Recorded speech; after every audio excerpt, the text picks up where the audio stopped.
All right, officially live.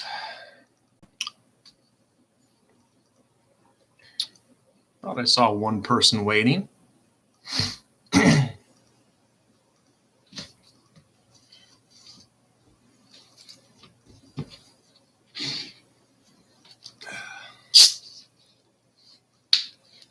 Whoa. Don't need my drink fizzing up on me.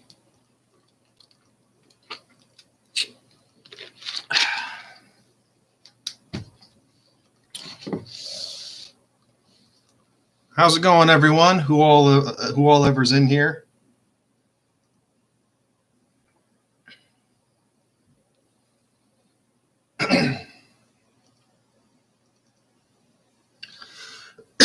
Excuse me.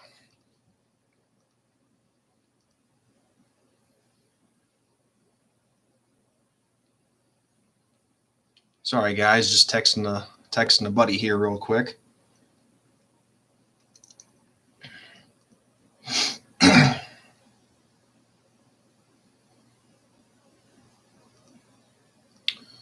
Dwayne, what's up, man?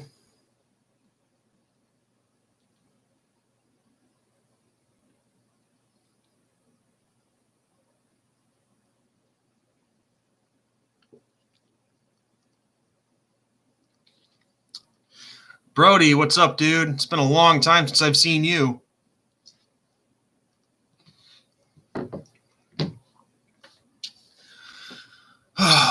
So how have you guys been doing? You've been staying safe during all this stuff?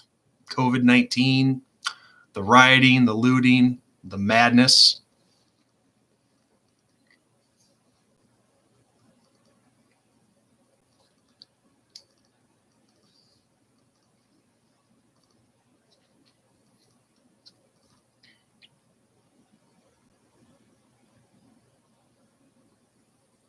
Oh, I'm sure we will. I'm sure we will, Dwayne. We'll definitely see more when the season starts. Just crazy, absurd times that we live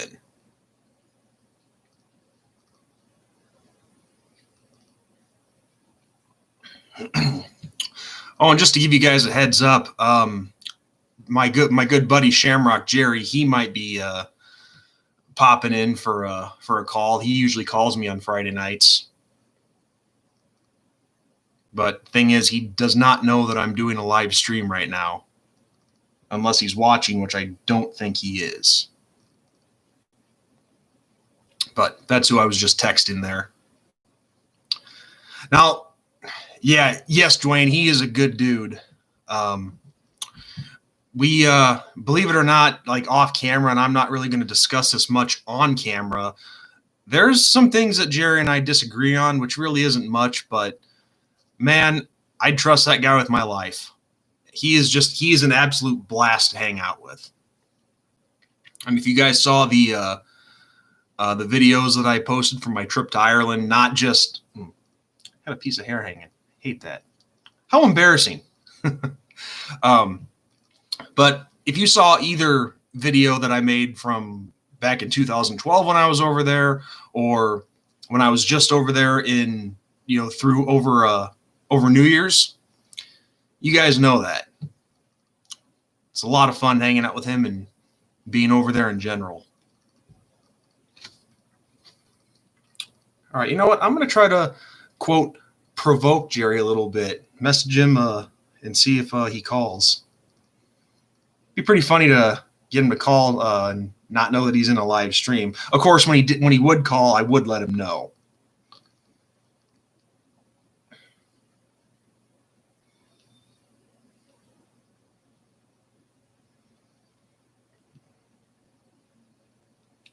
And I know I probably shouldn't be texting because I'm doing a show for you guys, but I'll actually explain what I'm texting about in a second here.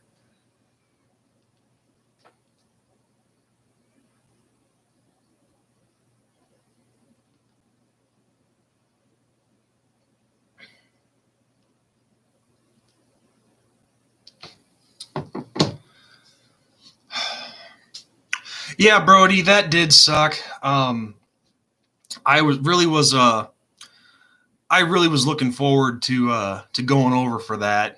Um, but it's kind of a blessing in disguise though, because I hadn't purchased plane tickets to Ireland yet, and then COVID-19 broke out and traveling got banned altogether. So um, it actually saved me. I actually saved a crap load of money because of it.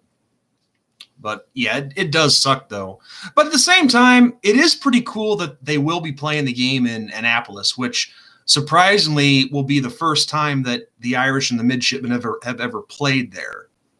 Because Dwayne, I don't know if you know this or not, but usually when Navy is the home team, they always play it in a neutral site because the stadium at Annapolis, I forget what the name of it is, but it's only like what 25-30,000 capacity. So yeah, but I'm still very surprised that they never played there at least once in the past 94 years that they've been playing. Thanks, Dwayne. I'm glad you enjoyed those. They were a lot of fun to make and to bring for you guys. I usually like to let people know what I'm doing, especially when I'm overseas, because I always figured you guys would get a kick out of stuff like that. But the ones that we did outside at the docks and whatnot, the wind was pretty bad both those nights. So yeah, the audio was terrible. But just seeing where we were at, that was the main thing that we were trying to accomplish there. Do I think stadiums will be empty for games, half capacity? My honest opinion, I do not think the stadiums will be completely full. I think if I had to guess right now, I'd say they'd probably go with 30 or 40% capacity. But at the same time, as much as that sucks, I think it's still better than no football at all. And better than no fans at all. Crimson Brave, what's up? Well, you guys are good, but I'm not going to bow down to you.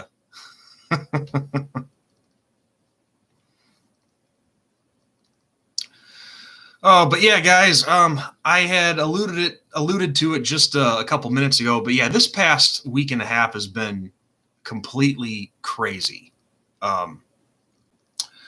With all the stuff going on with the George Floyd situation and, Black Lives Matter rearing its ugly head again. Put it this way, you truly find out who you can trust and who your friends are. Put it that way. And this is where I'm kind of hoping Jerry calls in because he can add his intake on it too. But I'm not going to name names or certain circumstances, but I got into it with a former college athlete over this stuff, and it's just so funny. I mean, I said this when Black Lives Matter first emerged back in 2016 or whenever Ferguson was, but. And to put it in a nutshell, Black Lives Matter, they're no different than Nazis as far as I'm concerned. Because a lot of those people that are associated with it, and I'm not talking about just black people, I'm talking about anybody, black, white, Mexican, whoever is associated with it. They don't give two shits about any of the stuff that happened. They're just using it as an excuse to better themselves, and they're just taking advantage of it just to, make a scene. I mean, we all know how social justice warriors are. And that's how it is in this day and age in general, is everybody's trying to, quote, be a part of something. But yeah, I got into it with a former college football player, one that I actually used to watch growing up. And of course, go figure, he's all involved with the Black Lives Matter crowd and all that, or at least he leans towards it.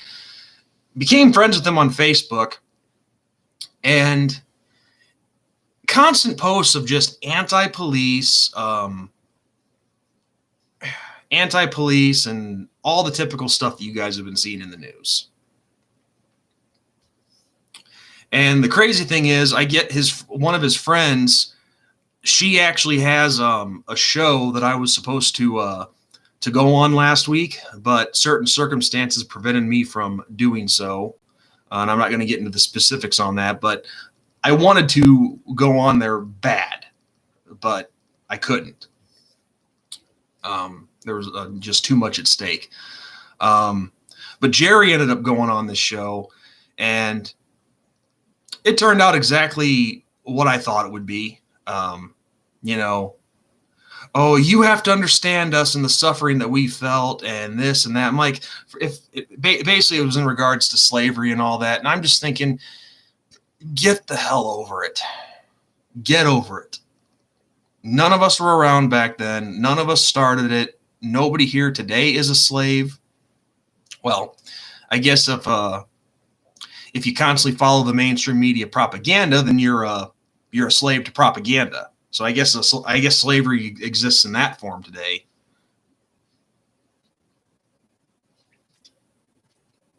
Well, Julian, I'm not saying that Black lives in general don't matter. I'm not saying that. Of course they matter, but I'm talking about the organization Black Lives Matter itself and how they've responded and how they treat things. I mean, looting, rioting, innocent people that had nothing to do with it, didn't cause it. It's a joke.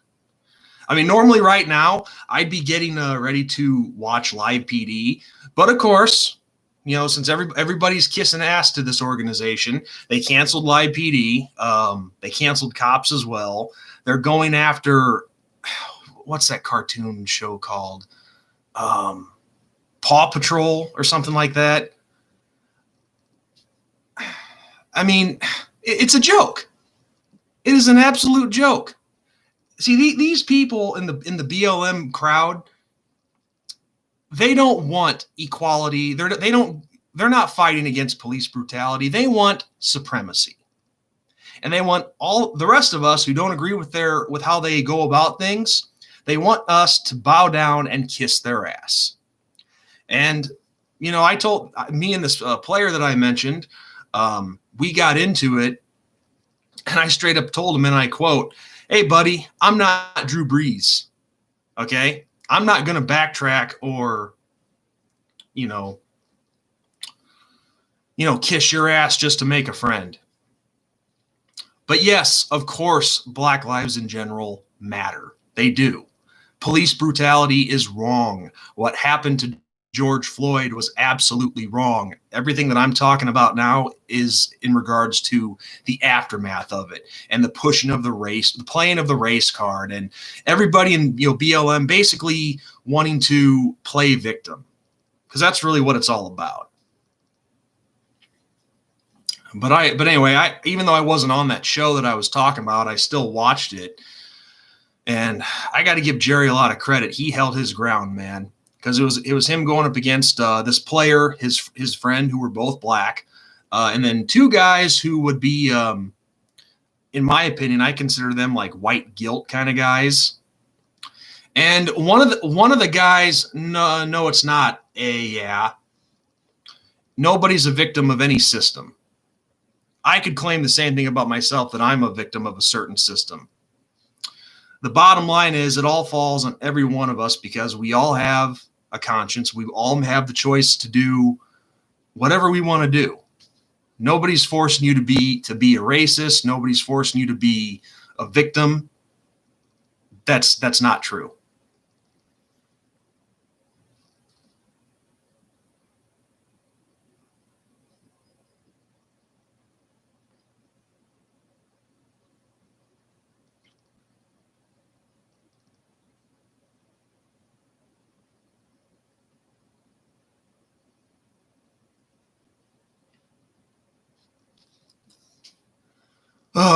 What else can I say? A lot of it has already been heard already. So,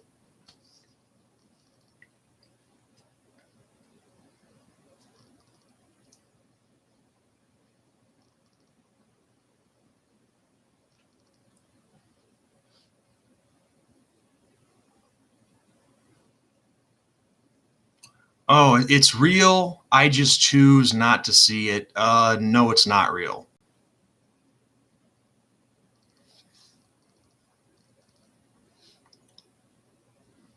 Tell me how it's real.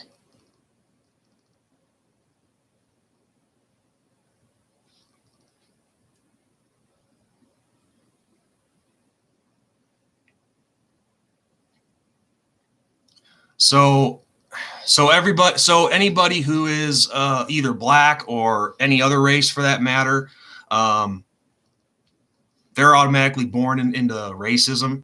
No, because that'd be like saying that I'm like my and I'm the farthest thing from it. Well, yeah. Hold on one sec. Sorry, guys. I saw something on the screen that said my internet connection was unstable, so I was just checking that out. Let me see here. Just want to make sure it's good. Okay, should be all right.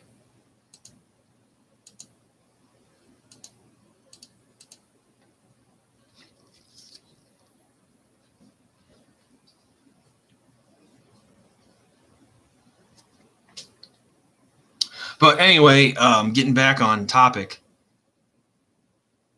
Okay, it was buffering. Okay. Well, I'm glad it's working now. But no, absolutely, police brutality is real. There's no question about that. But I wouldn't exactly call it a pandemic though, or epidemic, whatever.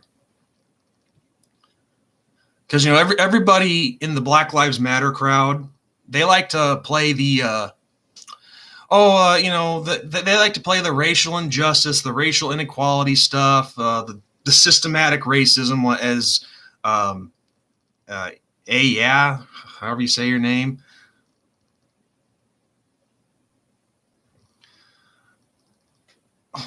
What? Why are blacks with same education as other whites hired less often? That's a load of crap. There are a lot of uh, a lot of black people that are doctors, lawyers, police officers, even some that work in that own their own businesses. Just pick whatever field you want.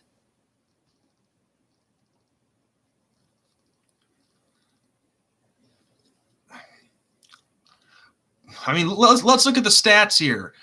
In this country, it is like what? I think it's like 70% white, 13 or 12% black. So those numbers are probably going to, that what you're saying is probably a little bit deceiving there. But you're not going to tell me that black people don't have their opportunities. Of course they do. The last job that I worked at before the current one that I have, half the people there were black. And by the way, yeah, are you black or not that it matters? I'm just curious.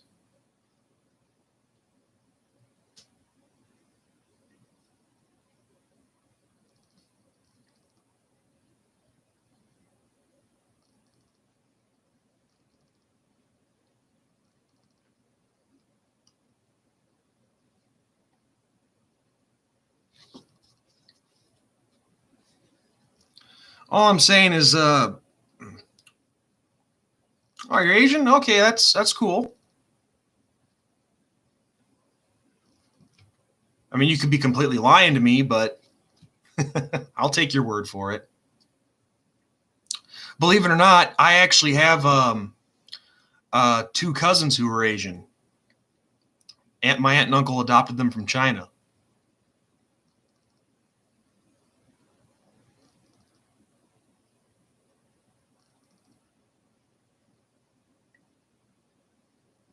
Hey, Cole, I recognize you. It's been a while. How you doing? And thank you for being a longtime viewer. Okay, that's cool. Yeah,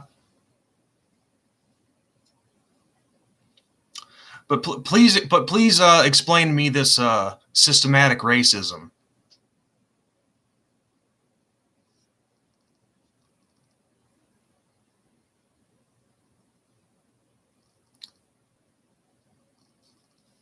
Because, like I said, nobody is born into racism, and nobody is born into being a racist. It's all by choice.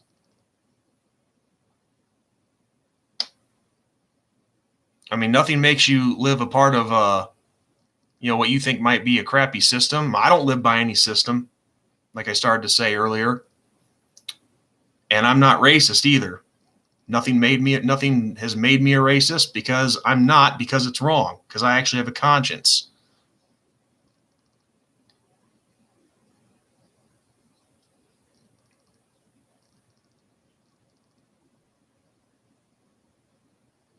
Anyway, catching up on some of the comments that I missed here. I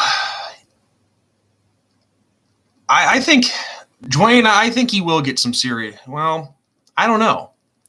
See, when they first brought charges against the officer, it was third-degree murder, I believe, but I think they did just bump it up. I think what's it at? Second-degree murder now are his charges. But no, I do too. He definitely deserves prison time.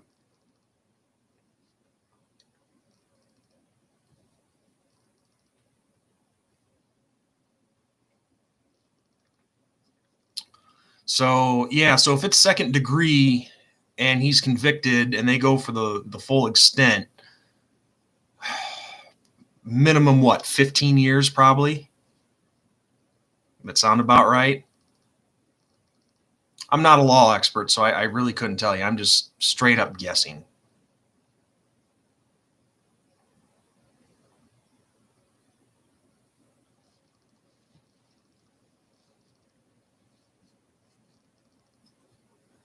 But I think something like this is a real shame too. I mean, you have one rogue cop that that commits a horrendous act, and then the thousands upon thousands of good cops out there that are doing their job just honorably on an everyday basis, they get discredited because of it, because so many people follow the freaking trends.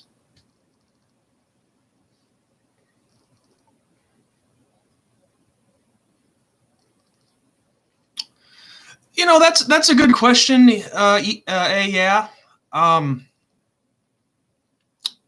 I don't know. I really don't know. I can tell you this much though: if George Floyd was white and he was killed, we wouldn't be seeing any of this outrage right now. Because the Black Lives Matter crowd, they say Black Lives Matter, they scream it all the time at the top of their lungs. But let me bring this up. What about when black people kill black people, which that happens on a regular basis all the time? Just go to the bad part of Chicago on a weekend and see it for yourselves. None of them say shit about that.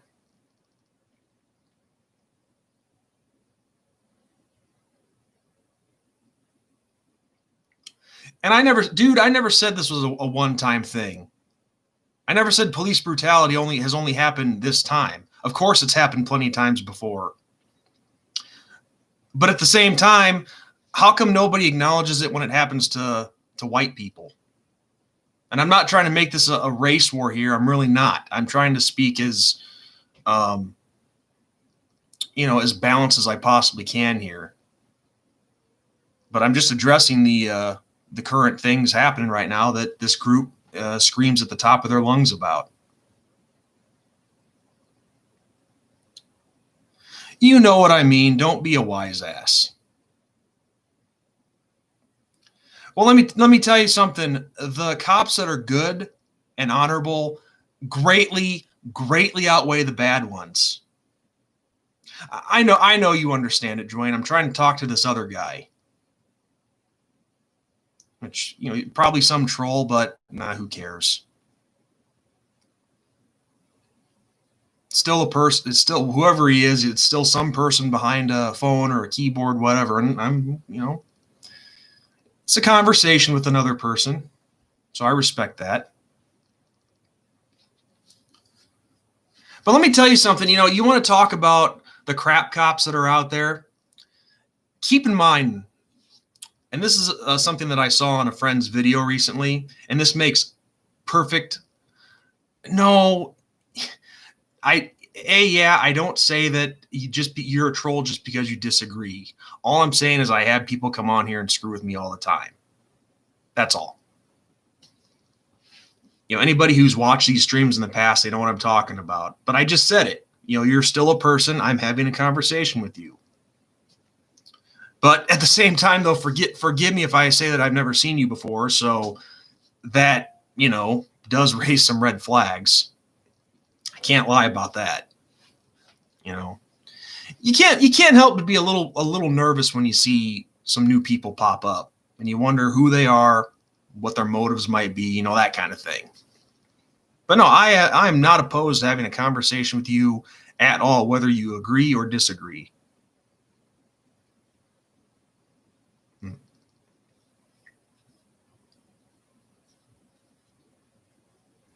Okay, you changed your name. Okay.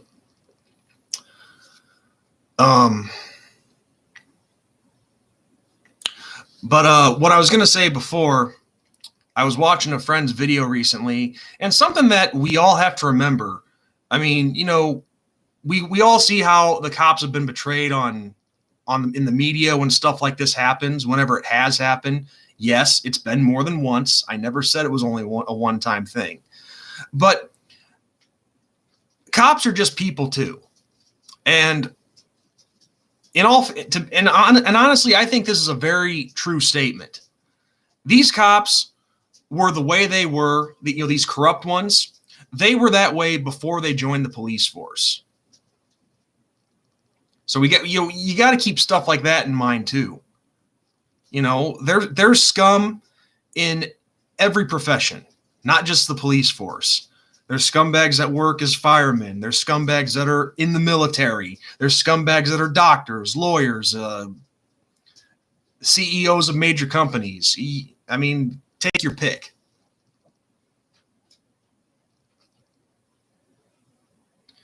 Exactly, Dwayne. Exactly. I mean, whenever, something like this happens, and if you speak against the aftermath of it with what happens with the organization Black Lives Matter, not black people in general, everybody automatically assumes, oh, you're racist. You're racist.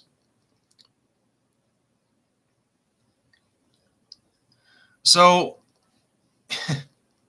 if there's any kind of system of systematic racism or whatever you call it, who actually are the victims of it?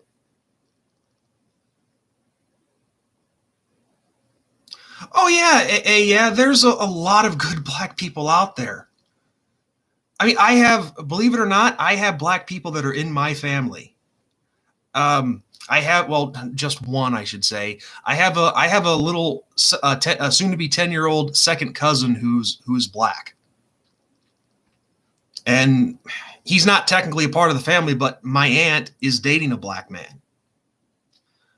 Some of the nicest people I know are black. And just like the police, I don't let the bad apples dictate the whole group.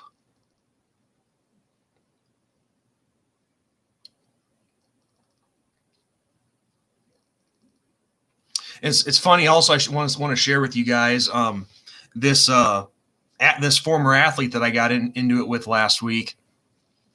He he saw my Facebook page. And he said that he said to me this. He made this one comment to me. Well, gee, Sean, excuse me. He says, "Well, gee, Sean, I see that you only have 3 black people on your friends list, including me. I think you need to get down to where I'm at, and I'll introduce you to more black people."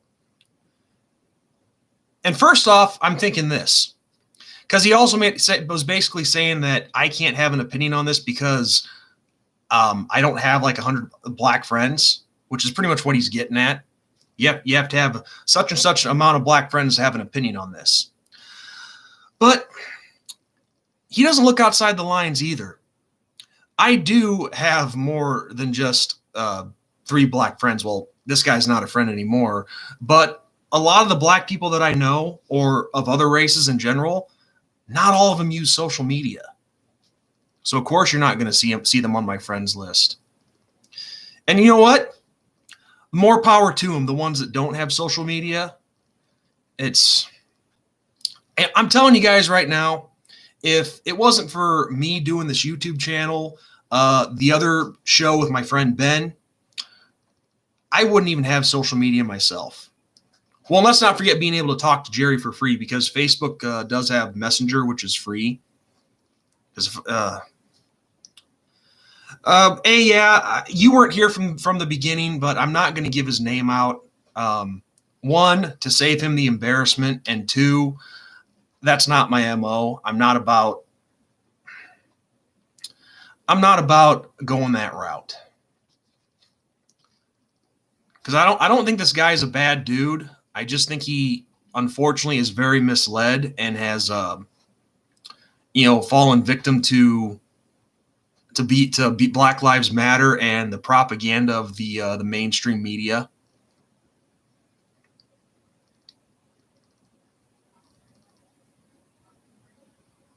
Did piss me off, though. He did pretty much call me a racist last night. And that was one of the last things that he said to me before I cut ties with him.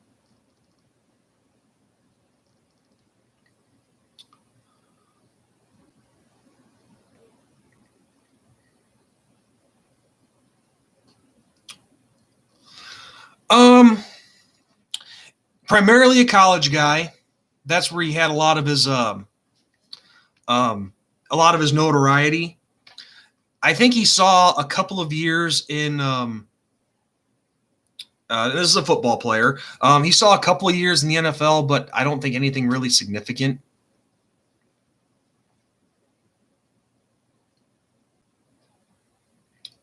Oh, that's cool, Dwayne. You have a mixed grandchild? That's cool. What races, if you don't mind me asking? Again, not that it matters. I just I'm fascinated by it. I'm just curious.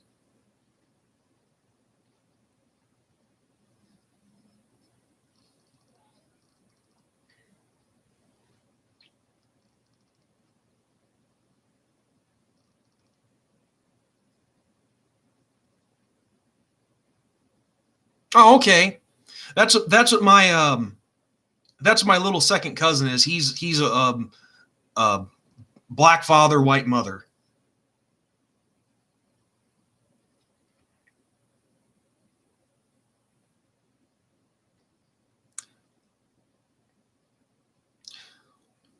Asian American.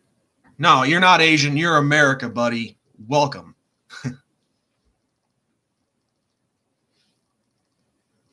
No, of course you should always be proud where your family comes from. Absolutely.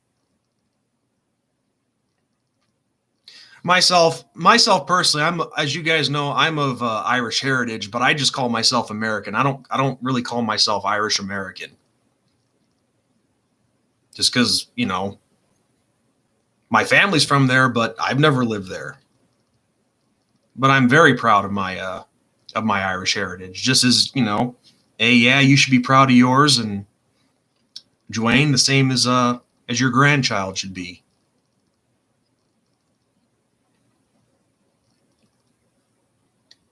But yeah, that just was sickening when he actually called me a racist, and never once.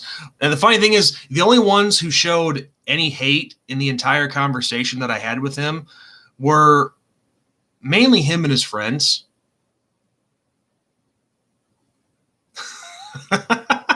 I'm from Alabama, but I call myself American. So you're saying Alabama's a whole different country, huh?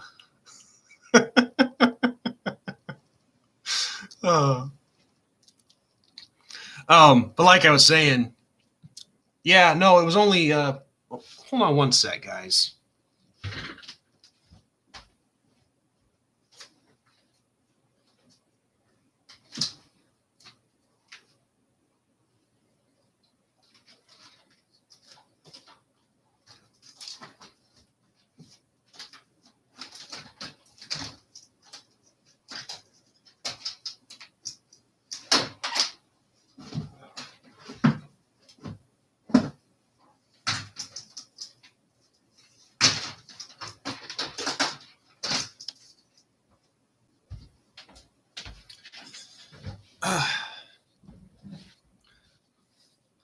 Sorry about that, guys. My cat was trying to get into the closet over here and knock the what you call it off the rail, off the track. So I had to put that back in.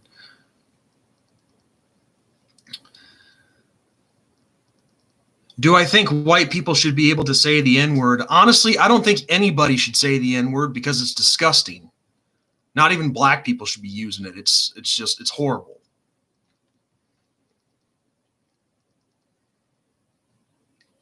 But like I was saying, guys, trying to spit it out for like the third time here.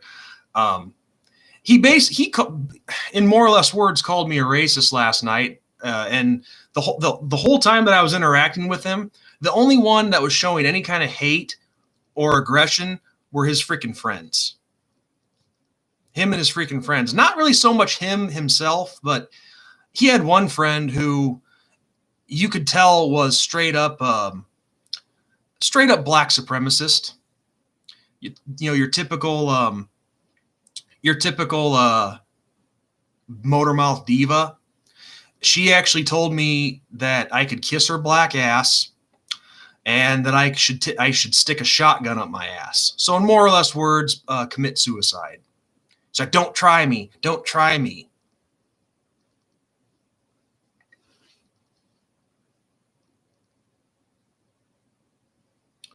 That is true. That is true, Dwayne.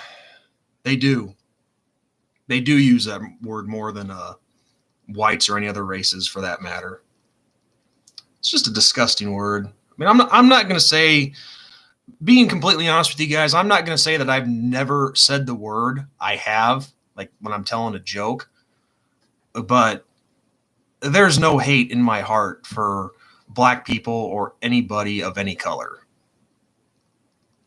I mean, it's freaking skin. Who cares? I don't.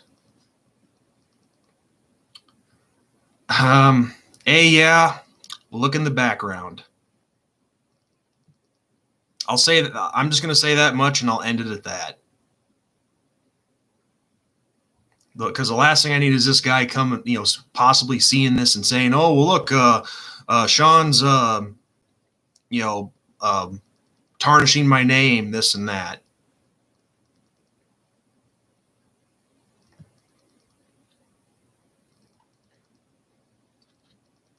But I'll tell you guys one thing, and I know I'm kind of all over the place with this, but there's a lot to explain because obviously this is behind the scenes. A lot, you guys didn't see this, so just bear with me here, okay? But the show that he and his friend invited me to go on, like I said, I couldn't because of certain circumstances that basically forbid me to. And even then I still wanted to, but it's just, I had to be smart about it. But Jerry did go on the show, and one of the white guys on there, like I said earlier when I was talking about this, you could just tell that they were your typical white liberal hipster, white guilt kind of guys who were kissing ass to Black Lives Matter and all that. Just the people, the cool hipsters that want to be a part of something. One of the guys was from Connecticut, and he made one of the most disturbing quotes that I've ever heard. During the conversation, he said, well, I tell my students in 30, 40 years time, the population will be 51% white and 49 black or other races. So when there's less white people, we won't see this problem. And I was so disturbed by that. That is a prime example of eugenics. So saying that that less white people in the world would get rid of all the problems, sickening. Absolutely sickening. But the real sickening part was this guy was a teacher, or is a teacher. I'm not sure what grade he teaches, if middle school, grade school, or high school. I don't know. But I guess I shouldn't be surprised because this guy was from Connecticut. And, well, the Northeast is just a lot of the views in that region of the country. Don't even get me started. I had heard about Jake Fromm's comments, but I didn't really see him. I didn't really follow the story too well. I just know that he was taking a lot of heat for him, but I don't exactly know what he said, though. So I'll have to look it up.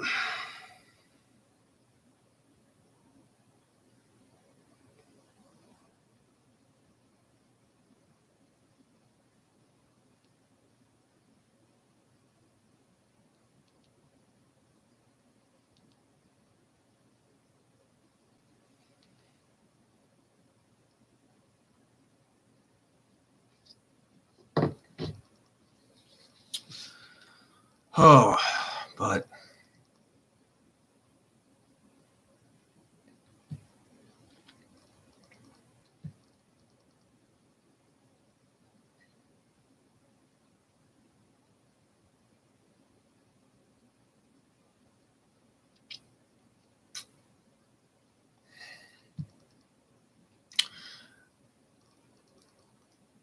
well, Dwayne, whatever Jake Fromm said, like I said, I haven't seen them, but obviously from what you guys are saying, they were pretty bad. But I could say the same thing about the guys in the NFL who were kneeling. When they disrespect the flag, I can't stand that. That act, and I've been saying this for a long time, that act of kneeling during the anthem, disrespecting the flag, there's no need for that.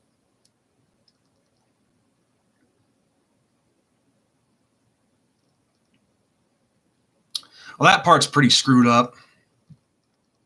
If that's what he said, then yeah, that's pretty screwed up.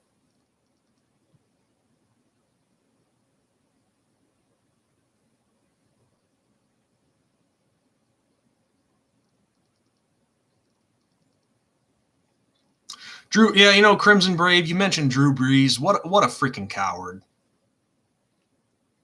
The fact that he actually has to apologize for wanting to respect the flag and the national anthem of this country against the guys who are disrespecting it. What an absolute joke.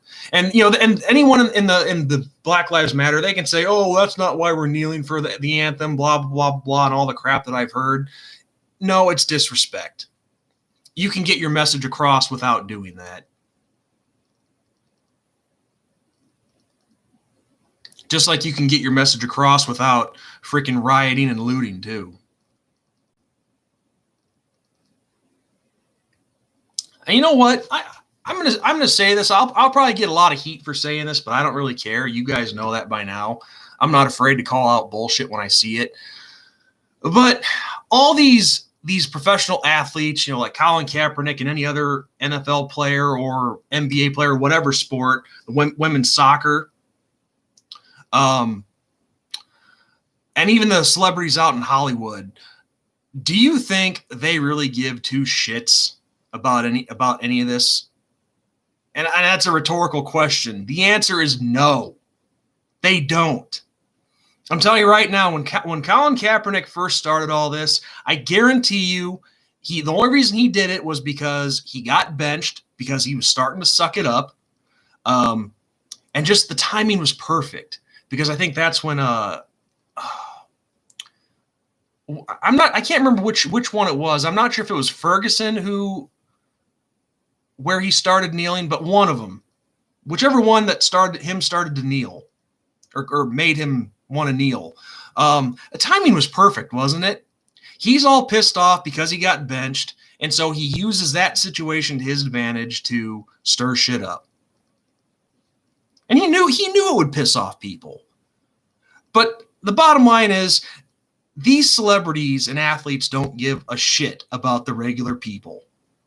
They only do this stuff and cause this controversy in the media because they know it will get them attention, and it, especially with the liberal mainstream media, and it will get them a payday. But if you think they actually care, then you're greatly mistaken. You've been fooled.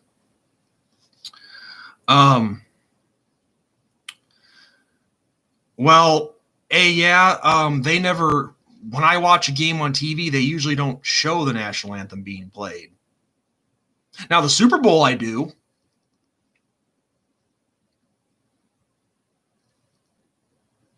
But even if they showed the national anthem being played during the regular season, yeah, I would stand for it.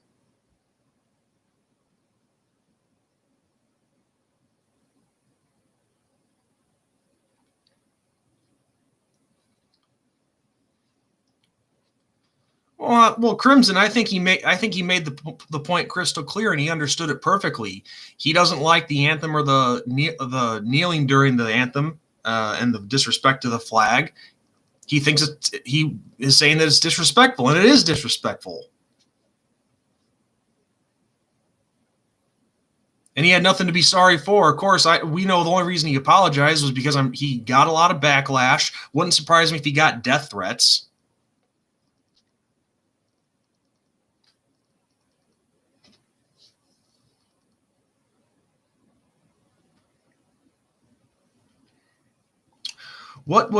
Asks me, what would you do if you were at a game and saw someone in the crowd sitting as the anthem played? Well, obviously I can't stop them. I'm not authorized to do that. But I can still call it disgusting.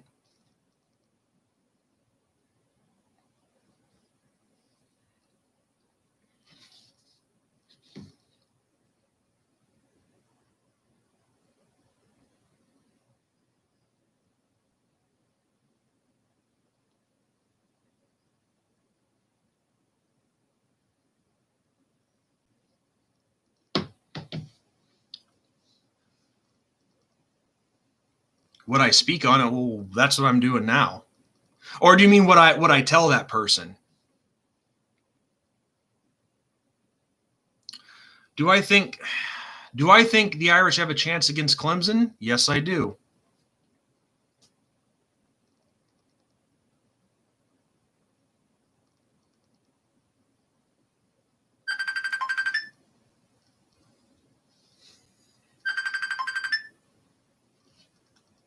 That is Jerry calling right now, but I'm going to see if I can bring him up on the other one.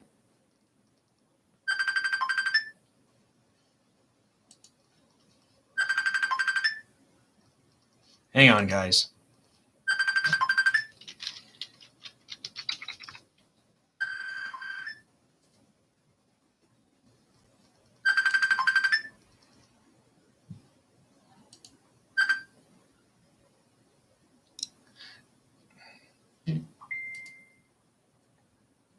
One second, guys.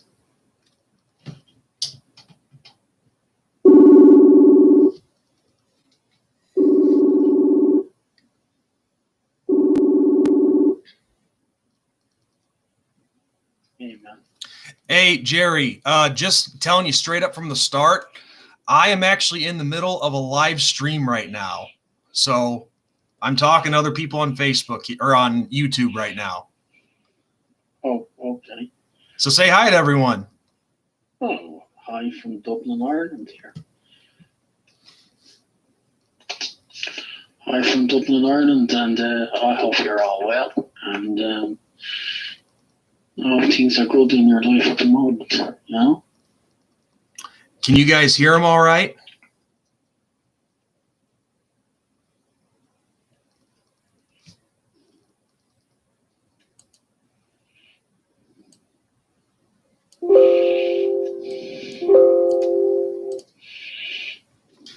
Yep, they can hear you, Jerry. Oh, that's good. What's tonight's topic? What are you talking about? Nothing in particular, dude. Started talking to everybody about this past week. Don't worry, I'm not giving names out or anything like that, but I was just telling them about us talking with certain people on Facebook this past week or so about the show last week, and yeah.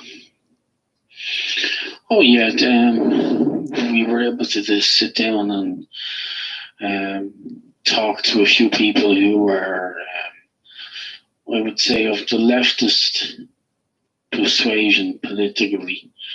which is no harm. That's their choice. And they were for Black Lives Matter type of groups, and of course the situation that happened with George Taylor. You mean George Floyd? Or George Floyd. Is it George Floyd? Yeah. Yeah, it's Floyd, not Taylor. And what followed in suit after what happened to the man. I think it's a terrible tragedy what happened to him. What's up, Tiger Raven? He was known to police, and that record is yet to come out. What followed in suit with the so-called protests, and then the looters, and then the riots and burning down buildings, which was disgraceful.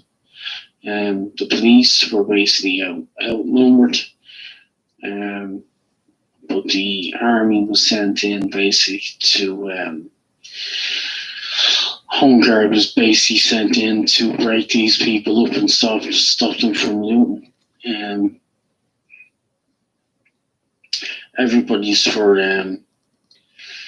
equal rights and justice, but what we saw there was not the American way to protest.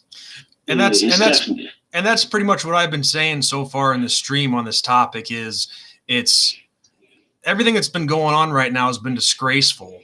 And I'm not saying that people shouldn't be angry seeing George Floyd be killed as a result of police brutality, but just how it's handled afterwards, like you said, it's disgraceful.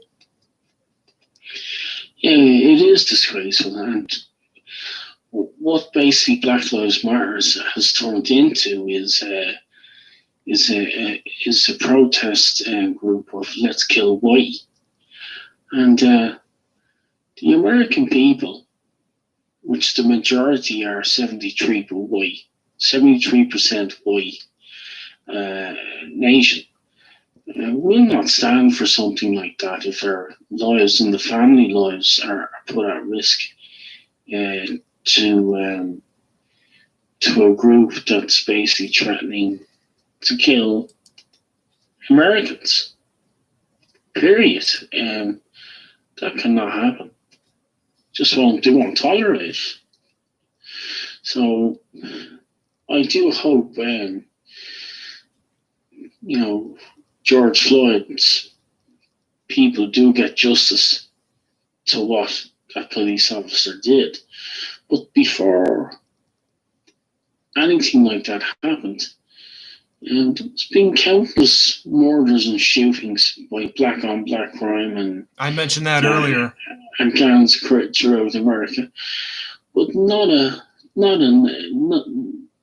outcry there whatsoever. And there's been countless people that have been hurt, and that's what I don't get. The people associated with this group, and I told our quote friend, which, like I said, I'm not naming any names here. They scream Black Lives Matter at the top of their lungs. But why is it that they only seem to matter when it's a black person killed by a cop or it's specifically a white cop? Why don't they matter when, just in Chicago here a few days ago, there was like 18 or 20 homicides in one freaking day, or over the span of a weekend? Where's the outrage on that? Where's the protesting over that? Well, can I answer that? Is that, with these groups, I don't think they really give a damn about black lives at all. They're basically leftist type of communist groups that are trying to infiltrate and change the country politically in a violent way against the American people. They are, to me, a terrorist group. Yeah. We have leftist, liberalist type of communist type of people going out with dressed in the type of paramilitary type of style, all dressed in black, faces covered, with homemade devices and cocktails, bombs, and with hammers and chisels, going along, breaking up premises and breaking up the city itself. They're anarchist type of people, and it's very frightening to watch something like that. These individuals are trying to achieve something, but they won't achieve anything. Not with that type of No. Um, What's even more sickening is that all this stuff, like the violence and whatnot, it's actually given legitimacy as protest by the mainstream media. Isn't that insane? The mainstream media are corrupt. Yeah, we know that. The mainstream media and the people that control it, wealthy type of business type of people, and corporations that are corrupt, they need to be shut down. They need to be absolutely shut down. They are not helping the country. They are adding to the hysteria and cherry picking the news that they see. Yeah, if it does, and I've said this for a long time now, when it comes to that, if it doesn't fit the narrative, you're not going to hear about it. And by the way, if anybody has any questions, for Jerry, since he's here, feel free to pipe up and ask legitimate questions.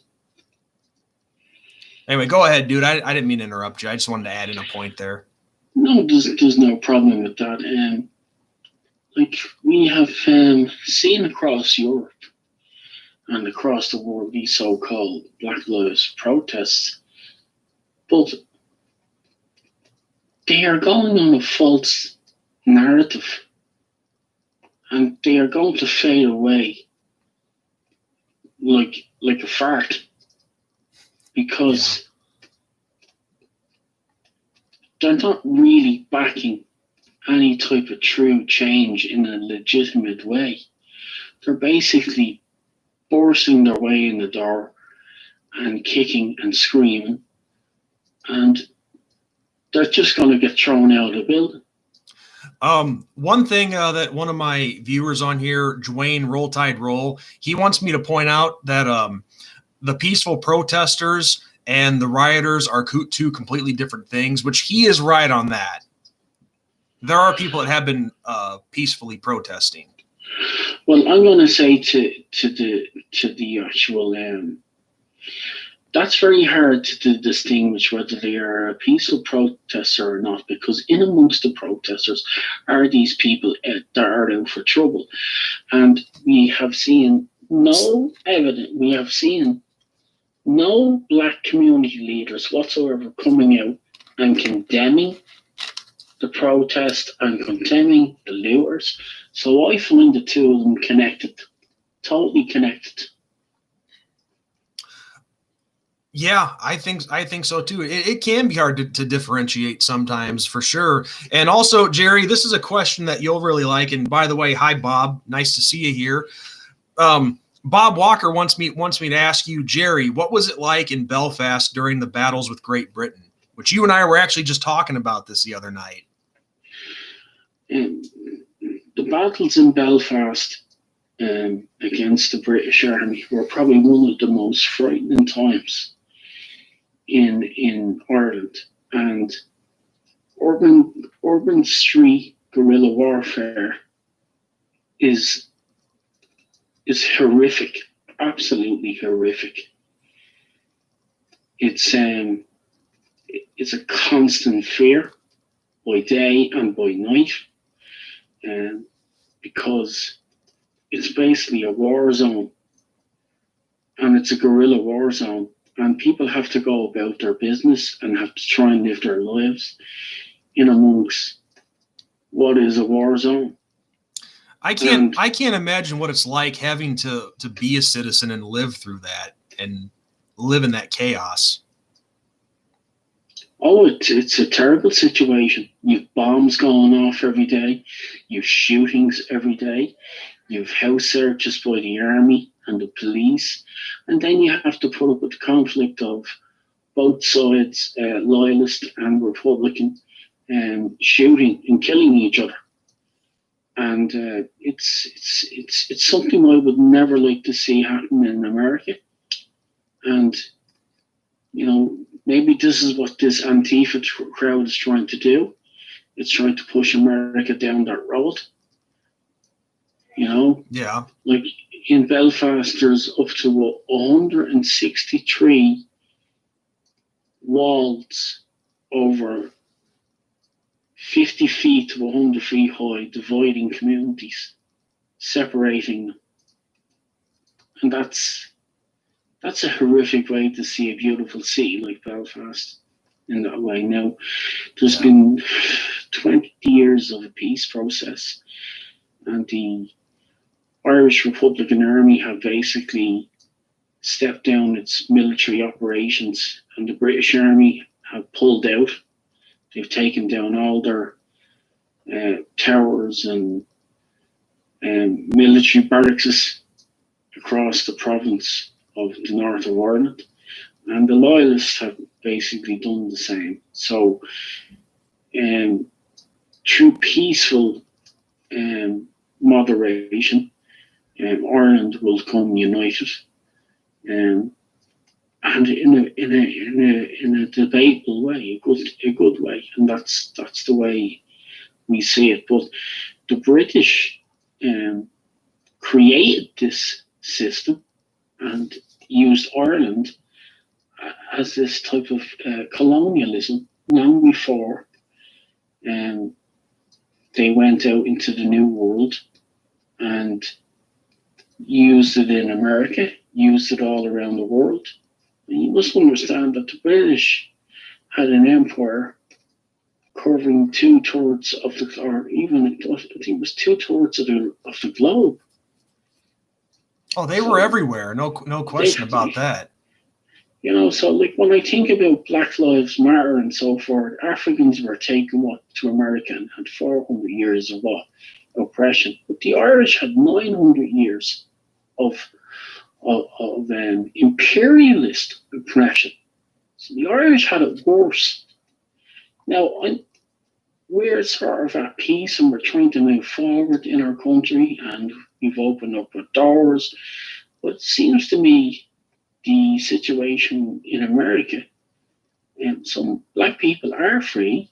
They are professionals in their jobs, and doctors and lawyers and policemen and firemen and artists and sports people. And that's actually what I said earlier in this live stream. I said that, you know, I had a gentleman on here say to me that, oh, well, how come black people are hired less than white people? And I'm like, for example, the last job that I worked before my current one, half the people there were black, and there's black people in all sorts of professions. So I said the same exact thing. And the only thing in America that has a sort of deadly combination is that drugs that are in the black areas are now rampant all around the world.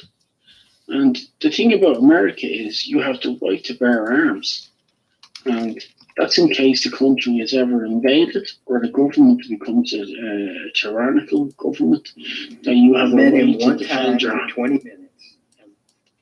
You have a right to defend your homes and your houses. But we seem to have an element that's trying to strip the American people of those rights. That's what they're trying to do. And the American people are not going to give up the right to bear weapons and their arms to defend their country if anything ever happens. If they take away the guns of the American people, they are left defenseless. And that is not going to happen. But there is an element of weapons out there that are going into the wrong hands. And that sort of has to be stopped in a certain way. But how it's done, I don't know. And that could be something for the American people. With the drug situation in America, it'll never be defeated. The only way you can try and stop it is basically educate your children and your families the wrongs of drug abuse. That's the only way you can defend your people against predators that prey on individuals throughout the country. That's my point of view on it. Yeah. Oh, 1 sec, dude. So apparently I have some people in the comment section that are saying BBD is sending people my way here, but I don't think that's entirely true.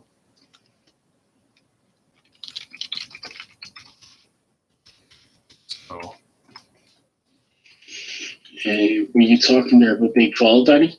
Yeah, I guess he's live streaming as well at the same time as I am.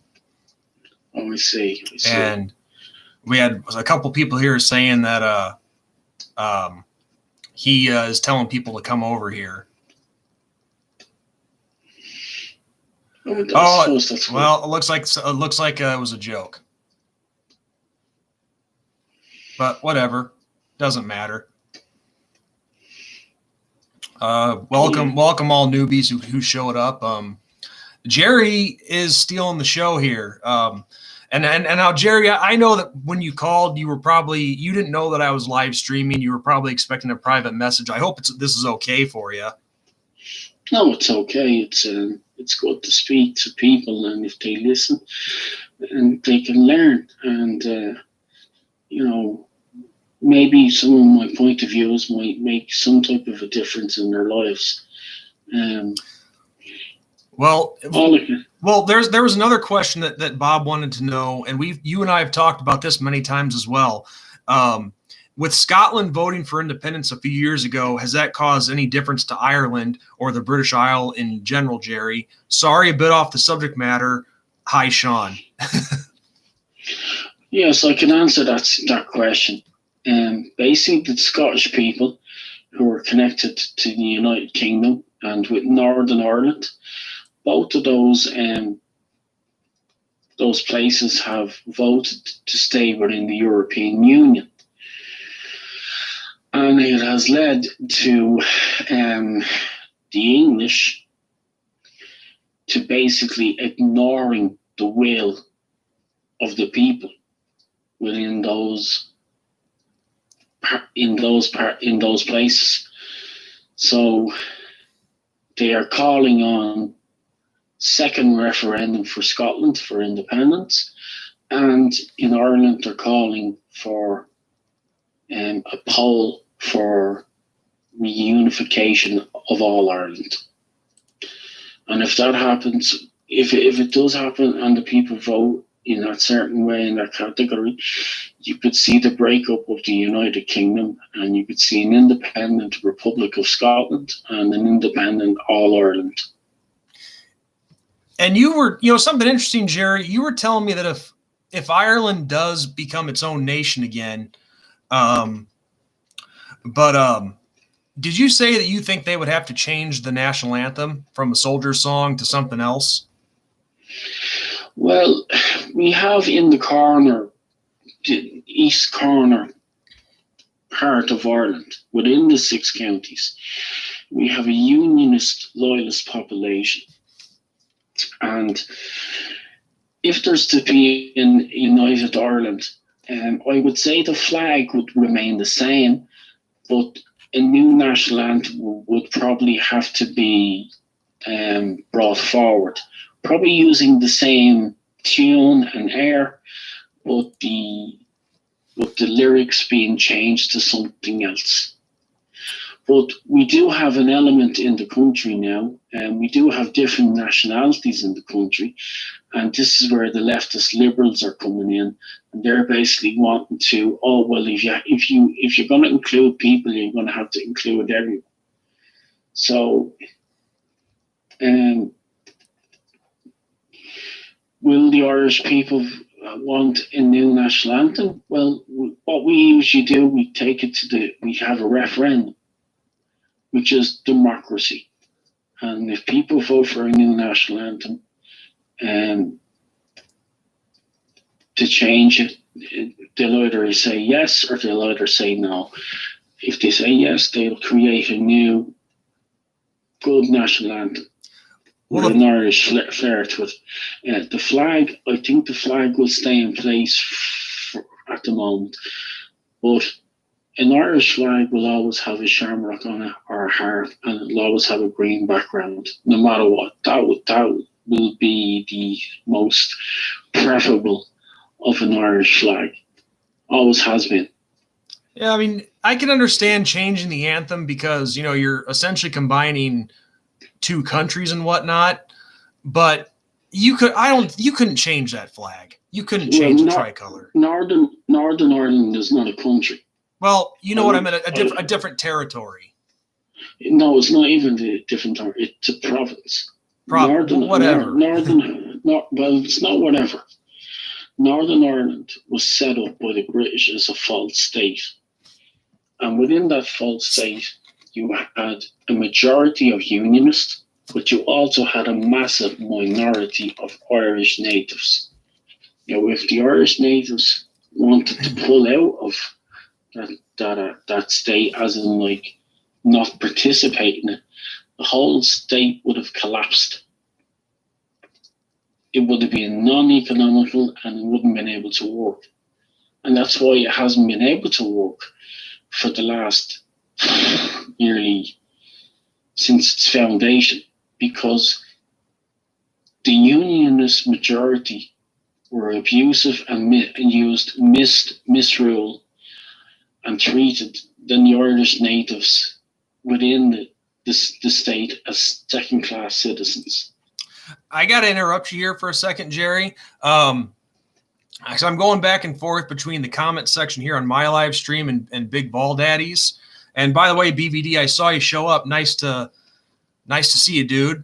But Hoss, I haven't blocked anybody yet tonight because I saw your comment on BVD's stream. Nobody's been blocked.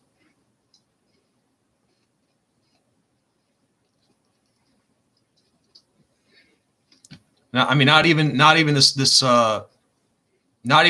troll. I haven't blocked anybody yet.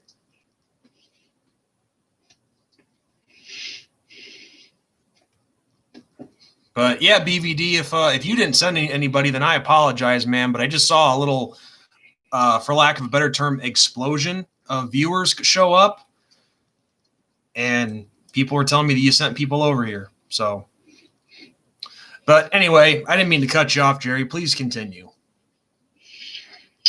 Yeah, so like that is the situation that was happening in the north of Ireland.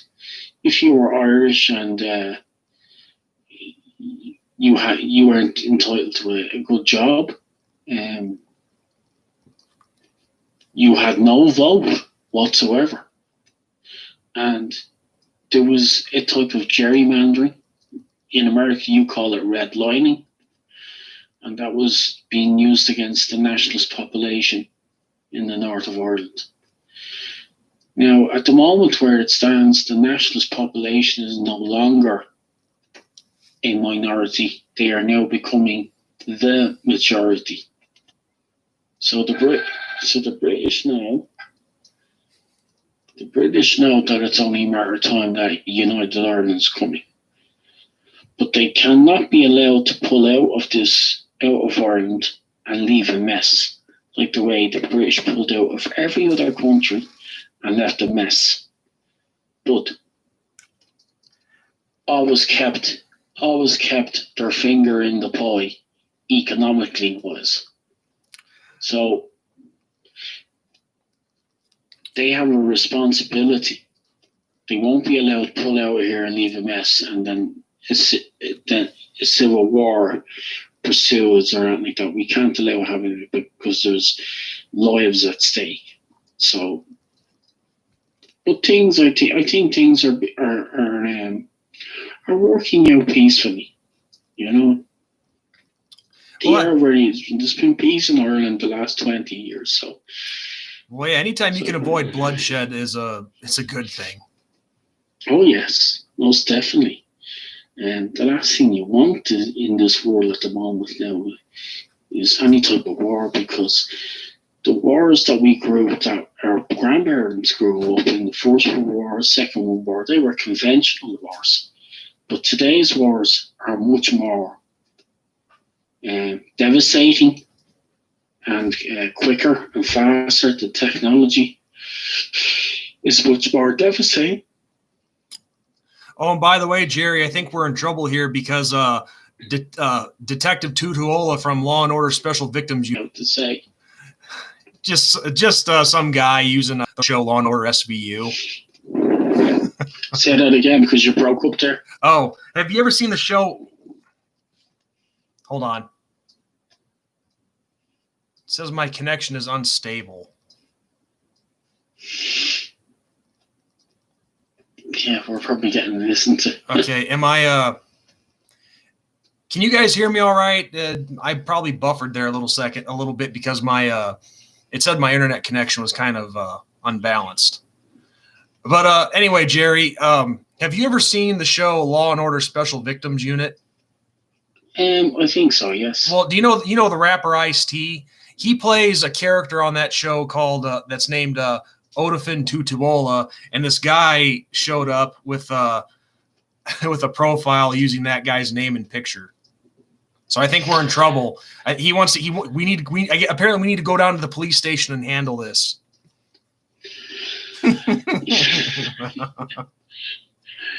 Yeah, I suppose so. But then an Officer Friendly just showed up. Officer Friendly, yeah. But yeah, dude. Something I touched on earlier. When I was giving everybody a breakdown of the stuff that was going on, with us and our quote friends this past week and a half or so. Tell everybody about the experience on the show that you went on last week, the one that I was supposed to be on with you. Well, the experience that I went on this show was held by, say, 4 or 5 individuals who sort of know one another, but it was mainly a Black African American woman who was controlling the show. So she got everybody to introduce themselves, and they asked this. She asked a simple question about the situation, about what happened with George Floyd, and her title was, what was it? Hey, white people, or Dear White People. Dear White People. And she asked if the title was good. Now, all 3 turned around and said, yeah, they liked the title. But I turned around and said, I took offense to it. Because if I was to turn around and say, Dear Black People, it would have been looked upon as being racist. And I said, I find that what she was doing was labeling white people, all white people, as being racist, and the blame towards the situation in this world. And I found it very alarming and very one-sided to what she was doing. Now, she did apologise, but I also gave her a history lesson on the Irish people and what we went through. And there's countless other people in this world that are going through racism and child slavery and all different types of things. But she seemed to be just interested in just her own thing, which was about Black people and what was happening in America. And it was like as if she felt like she was being a celebrity to this type of thing. And I basically took her down in a notch or two and brought her back to reality, and explained to her that you cannot go down that road, as in labeling people, and you cannot pursue a situation where you want the entire Black American community to become separatists within the United States of America. That will not happen, and that could lead to an all-out war on black separatists. That would be more or less an attack on the United States itself, to which they would come off very much the worse. And anyone that's doing that is misleading the black community, totally misleading them. America does have its trouble. It is a young country. It's over 600 years old. It still has its problems, but it is the blueprint. Known as the United States, it's a little over like 250 years. But yeah, this land has been around that long. Absolutely. Yes. So, like, it does have its problems, but they will sort them out and do the best to move forward. But what she was advocating was black people want their own banks, want their own police force, want their own army. I'm sorry, missus, but that's a separatist type of ideology. And that can only result in one thing, conflict. And they're misleading. There's a lot of black Americans that would not want to live in an all-black county state. They'd probably rather live amongst ordinary white and brown Latino professional people who consider themselves Americans. And I am so glad that you brought that up, because that's something else I wanted to comment on too, is all these people in the media or whoever, whether it's a celebrity or just an average Joe person, the ones that are commenting on wanting to disband the police force. Okay, let's say they get their wish and the police force is disbanded and they're able to police themselves. Well, if they can't stand the police now, the ones that, like the Black Lives Matter crowd that are, completely against the police, what makes you think that they won't have problems with the police force that they put in place for themselves?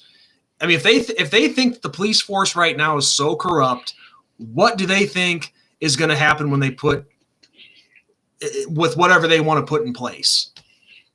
There's going to be problems with that one too. Look, let me tell you something. It's silly. Well, let me tell you something. When the Black Panther movement in the late 60s was set up, they had a legitimate reason to arm themselves because of, and it's true, rogue police elements coming into the area and basically putting the black community under siege. Now, they had a right to defend themselves as black Americans, and they were educated people. Now, today, what you see is complete the opposite. They are black separatist type of people who are trying to dismantle the American country. And that will not happen. It will not happen. The country has its armed forces and it has its police states, within states and in counties. Yes, there needs to be some reform within the police across America. New academies that are trained and able to manage parts of America that are of, you could say, Hispanic persuasion, black persuasion. And all the leaders within these communities know this. Mm-hmm. Now, they could come together and sit down under the American flag, which is the whole nation as a collective, and try and sort it out and manage their communities and so forth. And this is their test. This is their test to step up and help America, but not go against the grain and completely want to be separatist from the country and the state itself. That's not going to happen. It will not happen. Yeah, I mean, that'd just be a recipe for disaster. Of course it would. And also, like I said earlier, Jerry, I had started to mention all this earlier, talking about the show and how I was supposed to be on it with you and all that and different topics. But tell everyone about the conversation you guys had on there about the stars and bars. Well, they said that the Confederate flag is a racist type of flag. And my attitude was that flag was used during the Civil War, just like the American flag that's now. And a lot of men died under that flag to fight for the Confederacy, for maybe the separate southern states. But the sad scenario is that white supremacist type of people, just like black supremacist people, have taken their flags and used them for their own agenda. Right? Mm-hmm.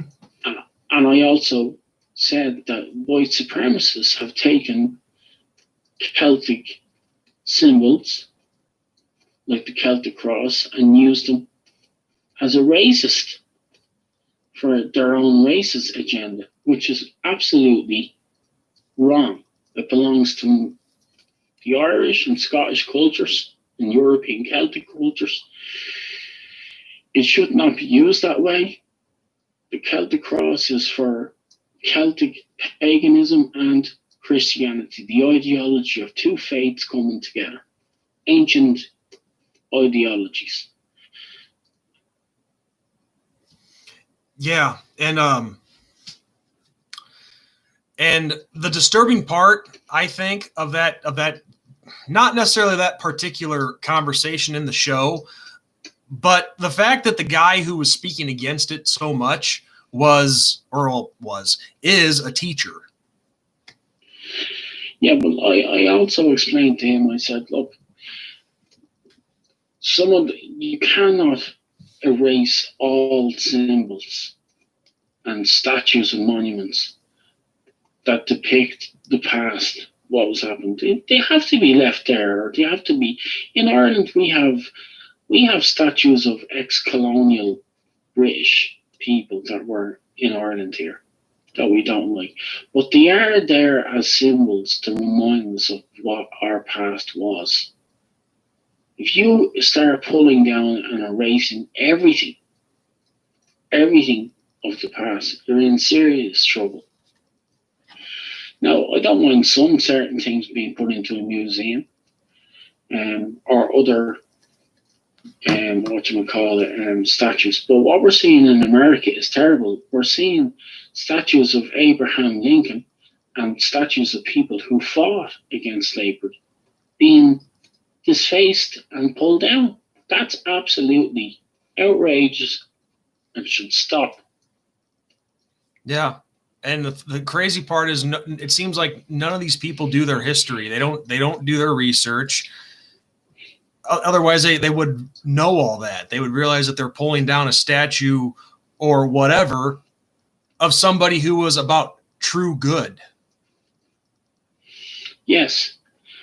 And I think the people who have the knowledge and so forth about what I'm talking about, it won't be long before they stand up to these people and tell them, right, you're to stop. You know, they will stop them. Well, and that's what's concerning, is why I mentioned the fact that one guy is a teacher.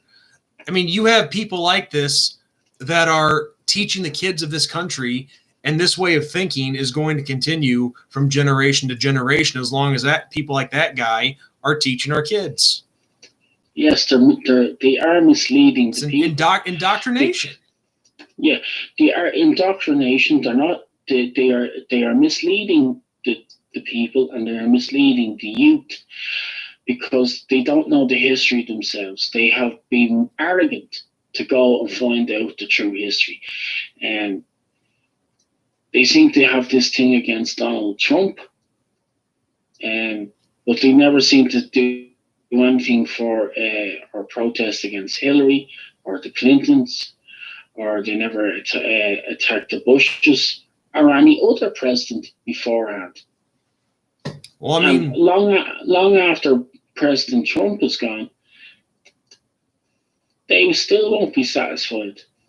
It seems to me like there's an outside element that has creeped into this country to basically change the mindset of the youth.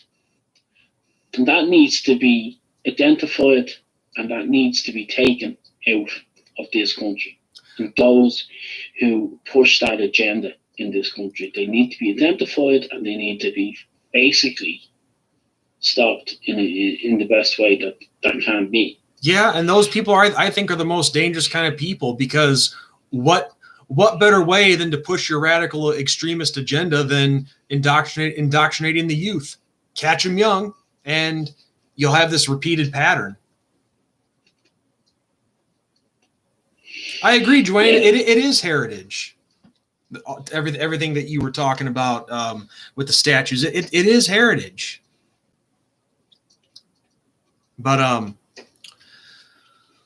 yeah, it's just absolute crazy times that we live in, Jerry. No question about that. But it's like Bob here has a comment where he says, you can't erase history, as Jerry is saying. Unfortunately, there are those who want to either erase or rewrite the outcome. It can't be done. Absolutely. And another example of this is all the black people out there that demand reparations for slavery.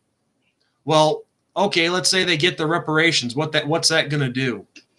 Is it going to change the fact that slavery happened? No, it won't. Yeah, but here, Sean, here's the thing: is who are they going to ask the reparations from? The American government. Why don't they go to the Spanish and Portuguese governments who were involved in slavery, and the UK governments, and France? Yeah, nobody knows that part of history with slavery. It wasn't America who started the slave trade. It was, like you said, the Spanish, the Portuguese, and the French. Yes. So when you hear all Latinos melting off against white people and standing with Black Lives Matter, they need to be very careful what they're saying, because the table will be easily thrown down on them to say, well, hang on here for 1 second. Here's the proof that the Spanish were involved. That's why all Christopher Columbus statues have been demoralized. Yeah. It's just what it all comes down to is strictly uneducated people. Yeah, I mean, you can't just point the finger at all white people. No, you can't. You know, and the Irish and the Scottish were taken to America long before blacks, and even taken further afield to Barbados, to the Caribbean islands to work for the sugar plantations. They were also taken to South Africa, and mostly to Australia and New Zealand, where there's a lot of Irish people that were brought there as convicts. Yeah. And you only, these are things that are not brought into taught in schools. Like if you go to the Appalachian Mountains, right down as far as the southern states, the so-called rednecks and hillbillies, they're all descendants of Irish and Scottish, and they were brought to this country by the British imperialists. And as soon as they got a chance, they basically absconded into the Appalachian Mountains and joined with the native Indians, and led many a rebellions against the British. And that's the thing, dude. You know, if you tell people that there were white slaves, they're just like, no, what are you talking about? No, there weren't. There were no white slaves. What are you talking about? Or as you and I both experienced, Jerry, when you bring this up to people, they'll try to get out of it by saying, oh, well, the history books call them indentured servants. They're not slaves. They're not slaves. Only blacks were slaves, not white people. Yeah, they're going to use that type of thing. Look, You ask any person, or you go into the southern states, all the moonshiners, people that lived in the mountains, mountain people, as they called them, before they were labelled rednecks or hillbillies by these type of people. Um, they were mountain people, and they were most of them worked in the mines, and they had a terrible, terrible life. Young children working in the mines, and the government didn't give a shit about them. And these were God fearing people that basically um, invented NASCAR racing, brought that southern hospitality and mountain hospitality, and they were people that you could not basically mess with, especially when Italian mobs and Jewish mobs came down to basically try and take over their moonshine operations. They were literally ran out by the mountain people because they knew the lie of the land, and they knew how to defend themselves. Exactly, and you only have to look at the film, that has what's his name in it. I can't think of his name.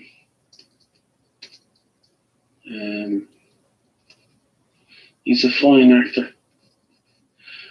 What was that film with the two brothers that were fighting in the US UVF, or the extreme fighting? It was a film about the two of them, and they were brothers. In MMA? Yeah, the extreme fighting. Yeah, like UFC. Yeah, UFC. Or the start. Have you watched the Mad Max film? It's been a while since I've seen it, but I've seen it before. I'm talking about the new one. I haven't seen the new one. No. Do you know who the actor is in the new one? No.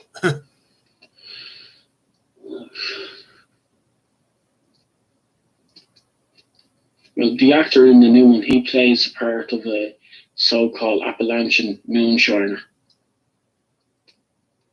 If any of you know the actor, help us out here. He's a British actor. Oh. Yeah, I'm trying to think, but if I haven't seen the movie, then I can't help you out. I'm gonna try and get it here.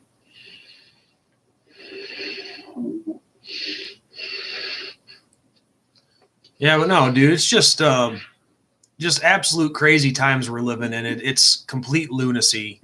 And I think what it all boils down to, from my perspective on all this, is when something like this happens with something like George Floyd or anything before that, why does it always have to be a damn race issue? Why does race always have to be brought into it? Because the media push the agenda. Yeah, because I just would encourage everybody to actually look at the numbers, because at least in the last 4 years, there have been a lot more white people killed by cops than black people. Oh yes, here we go. His name is Tom Hardy. Yeah, I couldn't have helped you out with that. I don't know him. Tom Hardy starred in the film. Oh God, what was the film that he starred in? I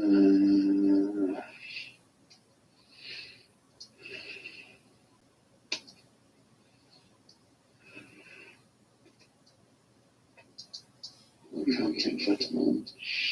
Just give me a second. I'll be back and continue on there, Sean. Yeah, no, it's my live stream. I can do whatever. Okay, I'll be back in a second. All right. Yep, do what you got to do, man. Hope you guys have enjoyed having Jerry on. You truly get a good history lesson when you talk to him. I mean, this guy is a very, very knowledgeable man. And when you actually do your research at the stuff that he tells you, you find out that it's true. And I cannot tell you guys how many times that I've done that and realized, well, damn, I got pretty screwed over back in history class in high school. Because a lot of this stuff, you really have to look in the right places.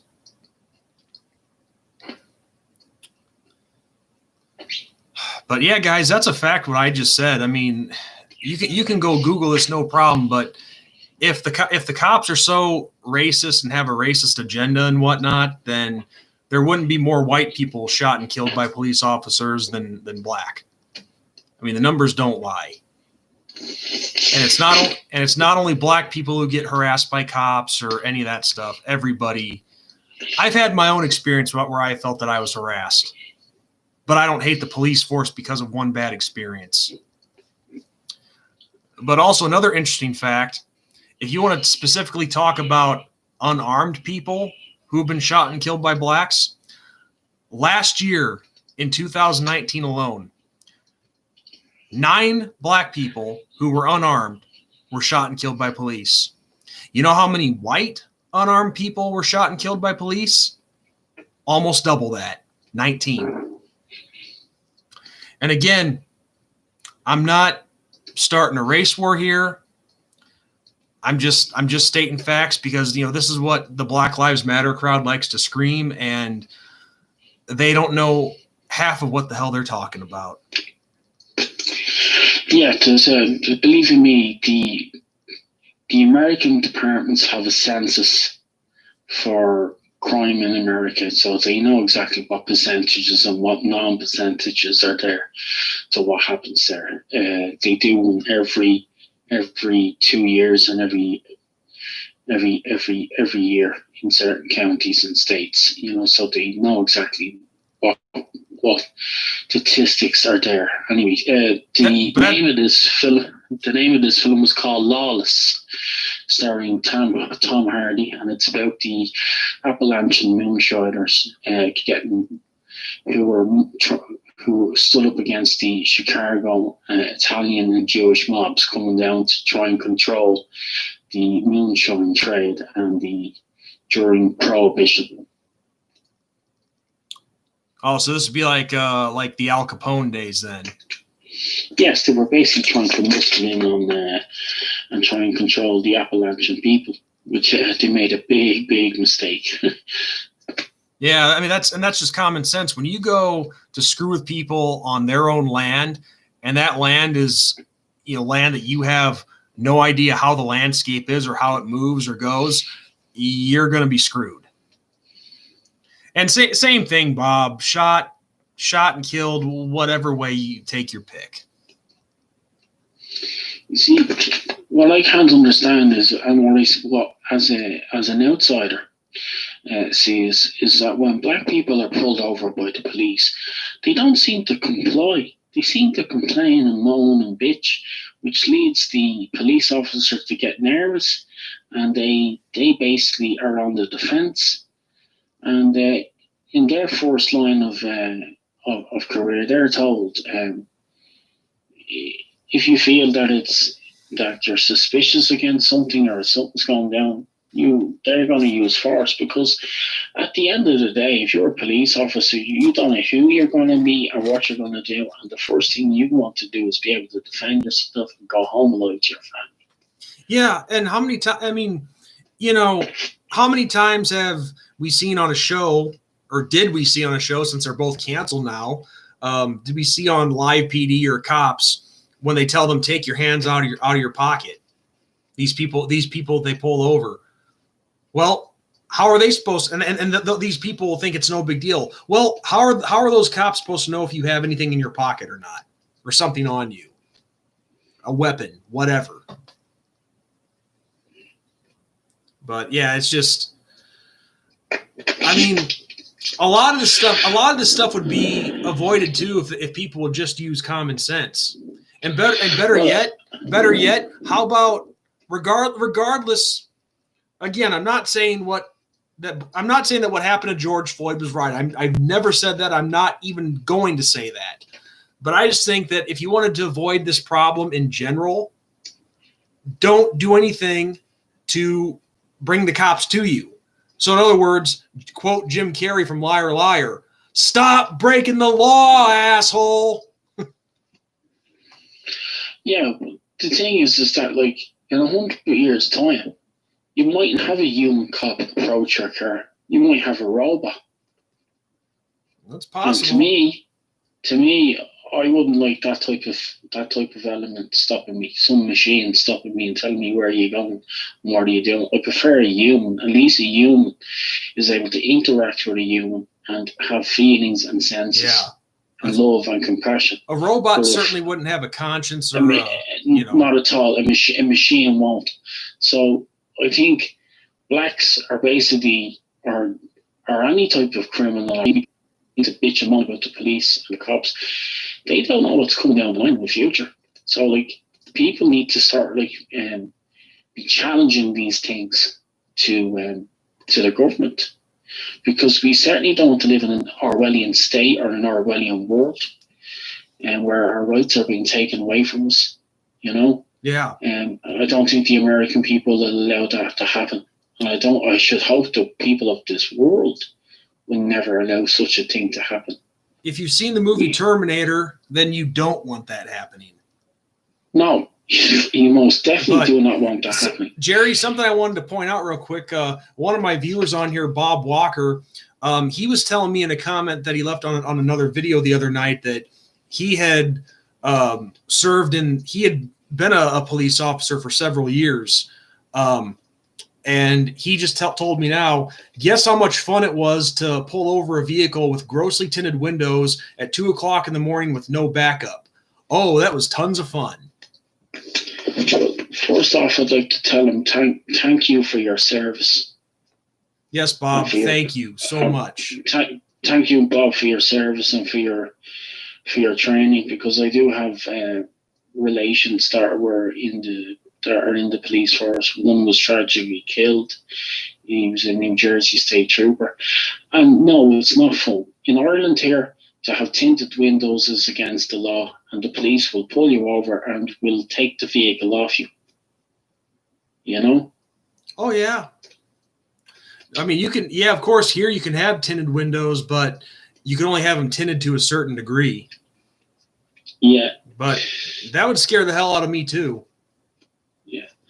Well, look, real criminals, and I'm talking about real criminals, they are like ghosts. They don't exist. They don't mix with the general population. Yeah. So, and especially in a world where everything has cameras now, you can't walk down the street without someone having a camera. And we do not want coming into the cities. In downtown cities, they will have cameras with face recognition.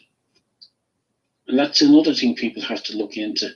That we don't end up like fucking China, where the government is using these cameras to spy in on your life. It's bad enough with social media and Facebook and all these things that are analysing human beings and putting them under the microscope, finding out what they do, That's why a lot of these so-called preppers go and live off the beaten track and become self-reliant and they just become like the Amish. The Amish have a great lifestyle and they don't interfere in anybody. Well, with the Amish, I wouldn't say that's entirely true because believe it or not, back in the 80s, drug lords would actually use the Amish to transport their drugs for them. That's a fact. And a lot of them do interact in the English world more often than you think, but that's another topic for another day. Yeah, well, anyone did that aligns themselves that way. They're not people of God. And if no matter what type of uniform or type of tribe they belong to, they have to think and believe what type of harm they're doing. Drugs are basically to help people to get well and to stop from life-saving deaths. They're not there just to completely have us there our minds 24 hours a day, you know. And look, I know Bill Hicks, the famous comedian, seemed to have an attitude toward drugs, but you know, it all boils down to your individual self. You know, Mm-hmm. do what you think your conscience wants to do in a good way. As long as you're not harming any other human being, that's fair enough in my books, you know. Well, I still wouldn't encourage people to use drugs, though. I mean, fuck. I mean, one hit of cocaine can kill you. And another big problem right now is freaking fentanyl. Oh, it is. It's a vicious circle of people that have addictions because they will rob their grandmother to try and get drugs. They will sell their ass to anybody to get drugs. It's a sad, sad decline to watch human beings falling into those categories and just wasting away. It's like the devil is just laughing and enjoying what's happened to God's children.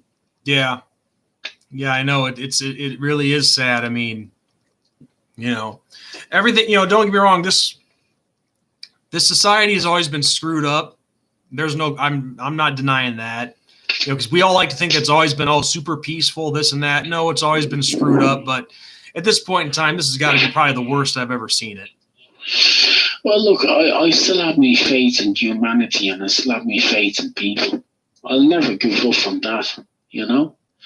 As I said in life, you search for the good people, you'll see enough of the bad ones out there. Yeah, that's true. That's very true. So all you can do is just be a searchlight, you know? Mm-hmm. That's you know, be a beacon and a moral compass to your people around you. Protect them. For they will protect you, you know? Oh, absolutely.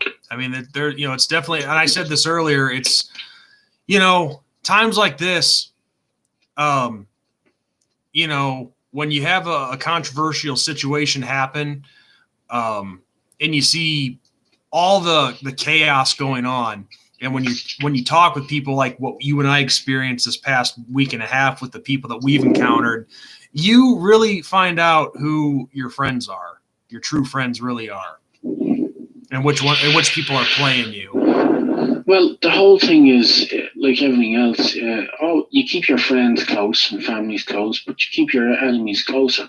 You don't let them know that you don't like them. The whole thing is changing their mindset to see what they're doing is wrong. Because some of them are so brainwashed and they're like sheep people. You know what I mean? Like the ordinary boys and girls out there that watch USA Has Got Talent, they have no concept to what the governments are doing or what's happening in their communities. It's like as if they're just, you know, to be a pop star is more important. To have a fast car and the latest clothes is more important. And they're living a fantasy life. And they don't seem to realize that policemen, members of the military, members of hospitals and nurses and doctors are really the super heroes of our society, and they're the ones that should be held up, not some Miley Cyrus type of character. Yeah, or Justin Bieber. You know, they're false idols. They are. And I said that earlier. Not just I said that earlier with all these athletes and these celebrities who were pushing the Black Lives Matter stuff and the disrespecting of the anthem and the flag and all that. They're not heroes. They're just people who are they're playing the people for their own personal gain. Yeah, but they're told what to do by the people that control them. It's funny that you mentioned They've sold their souls to Hollywood and all that. bullshit. This is, Jerry, it's funny that you mentioned that, because this is not a justification for him, but Colin Kaepernick, the football player who started doing all the kneeling and whatnot, and wearing the socks with the pigs portrayed as policemen. I would not be surprised if somebody was telling him to do this. It wouldn't surprise me. Yeah, this is an adopted black young man who was brought up by white people, white parents, right? They're not his biological parents. His real parents didn't want him. And he seems to be angry at the world, especially white people. Hey, hold on one sec. Hey, Dwayne, it was nice to have you on. I hope you enjoyed the show, and I hope you enjoyed listening to what Jerry had to say. Thanks for stopping by, man. But yeah, go ahead, Jerry. He's mad at the world and so on. Yeah, and like, you'd like to put to him to say, like, his last advertisement or whatever was Nike. Yeah. And does he not realize that Nike runs sweatshops in Asia? So the so-called $200 or $300 that you fork out for a pair of Nike runners, well, some young kid is making $2 a day just to provide them. Yeah, and no. Can you see the hypocrisy? Well, not Kaepernick and others, Oh, absolutely, and not just that, but I remember too when the time when he went on a trip to the country of Ghana in Africa. He goes to Ghana, and while he's there, he plays the typical stereotype. Oh, I've come back to my roots. Ghana is my home.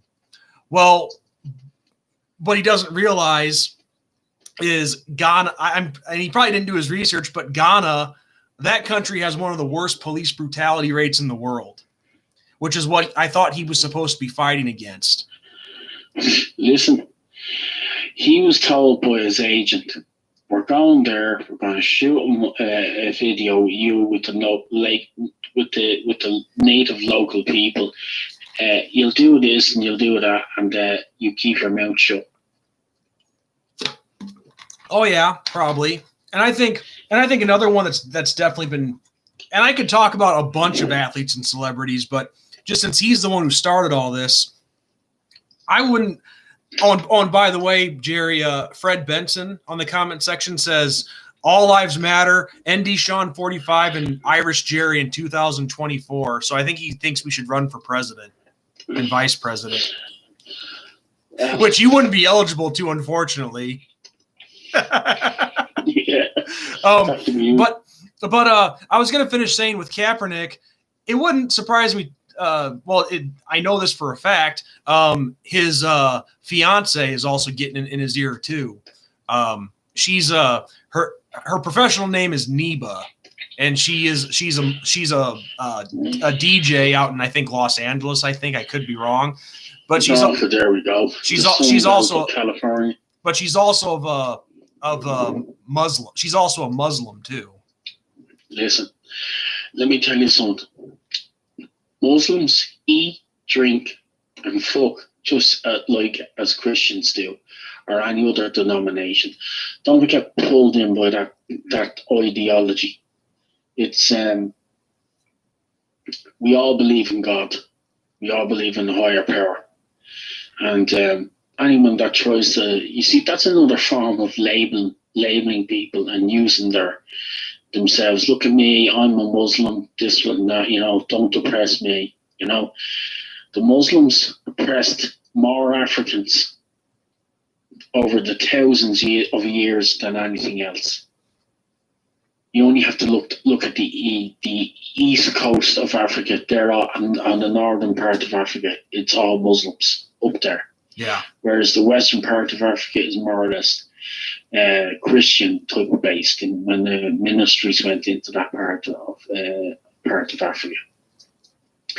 So, look, it's all money. Oh, And yeah. that's what the Bible said. These people are about money. They don't give. Today, look, there's only one person that truly, I thought, tried to make a difference, and that was Muhammad Ali, Cassius Clay. And Muhammad Ali tried to make a difference. But even when he went to fight in Zaire in the Rumble in the Jungle, his famous words was, I was glad my daddy got on that boat. Right? Right. I was glad that, and this is what he was talking about slaves. So I was glad that my father got on that boat to go to America. Because Africa, it's a total different game ball there. Total different scenario. They literally kill one another in those countries. Well, and also, if you want to get technical, slavery still exists over there too. I mean, look at the people. Look at the people who dig in the mines for diamonds over there. Diamonds and for lithium, gold, and so forth, and gold and so forth. And at the moment, China has gone into Africa and is basically, they're turning around to the Africans. We'll build your schools, we'll build your cities, and we'll build your new roads and so forth. But we want all the minerals and so forth.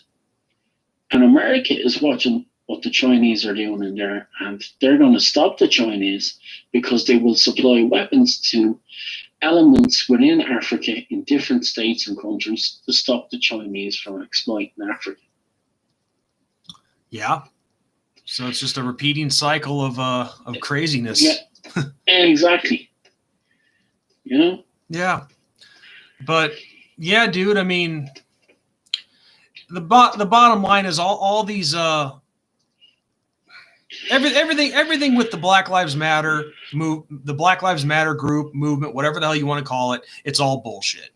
All these celebrities that are all of a sudden starting to give a shit about this stuff, they really don't care. And let me tell you something, the people involved in this movement, if they, I gave the example earlier about, blacks killing other blacks. Well, another thing too, if they really cared about Black Lives Matter, if Black lives really truly mattered to them, then they'd be fighting against Planned Parenthood too. Because Planned Parenthood, they put a lot of abortion clinics in black and other minority neighborhoods. Of course they do. But there is some really decent black people out there. Oh, of course. I'm not saying there is. I'm talking about that movement, not all black people. Yeah, but look, that movement, Black Lives Matter, is run by George Soros, who's a multimillionaire Hungarian Jew who was also a member of the Nazis. This was a Jew that was in the Nazis. Bob Walker just actually started to bring that up about George Soros in the comment section, Jerry. So go ahead, dude. Yeah, he knows himself. You see, when you scratch away at the surface of these people who runs these groups and tries to set up these groups, that's when they're exposed. And that's what I was trying to say to your woman who's Black Lives activist. And I'll probably say this tomorrow because I think one of them is going to be ringing me for an interview. I'm going to put this to him and I'll show him the evidence. Once I have the evidence and show it to him and say, look, how can you be for such a group like that if it's being backed by such a person like this who is up there with Bill Gates that wants us all to take a vaccine for this pandemic and so forth. Like, you really need to know who you're getting into bed with. Yeah.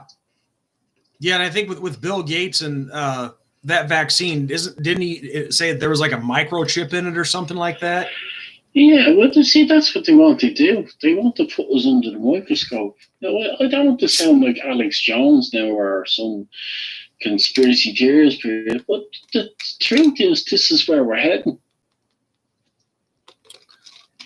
Well, and also another thing too I wanted to add to this with, George Soros and all that and Black Lives Matter. I'm not trying to go conspiracy theory here either, but I find it funny that all this seems to be happening during an election year. look, the powers that be that run America, the Rockefellers, the Rothschilds, the Vanderbilts, J.P. Morgan, all these people back in the 1900s whose families are still in control of America, they back Democrat and they also back Republican. So no matter what, they've got their guy in the government, no matter what, and they control the government. Mm-hmm. So,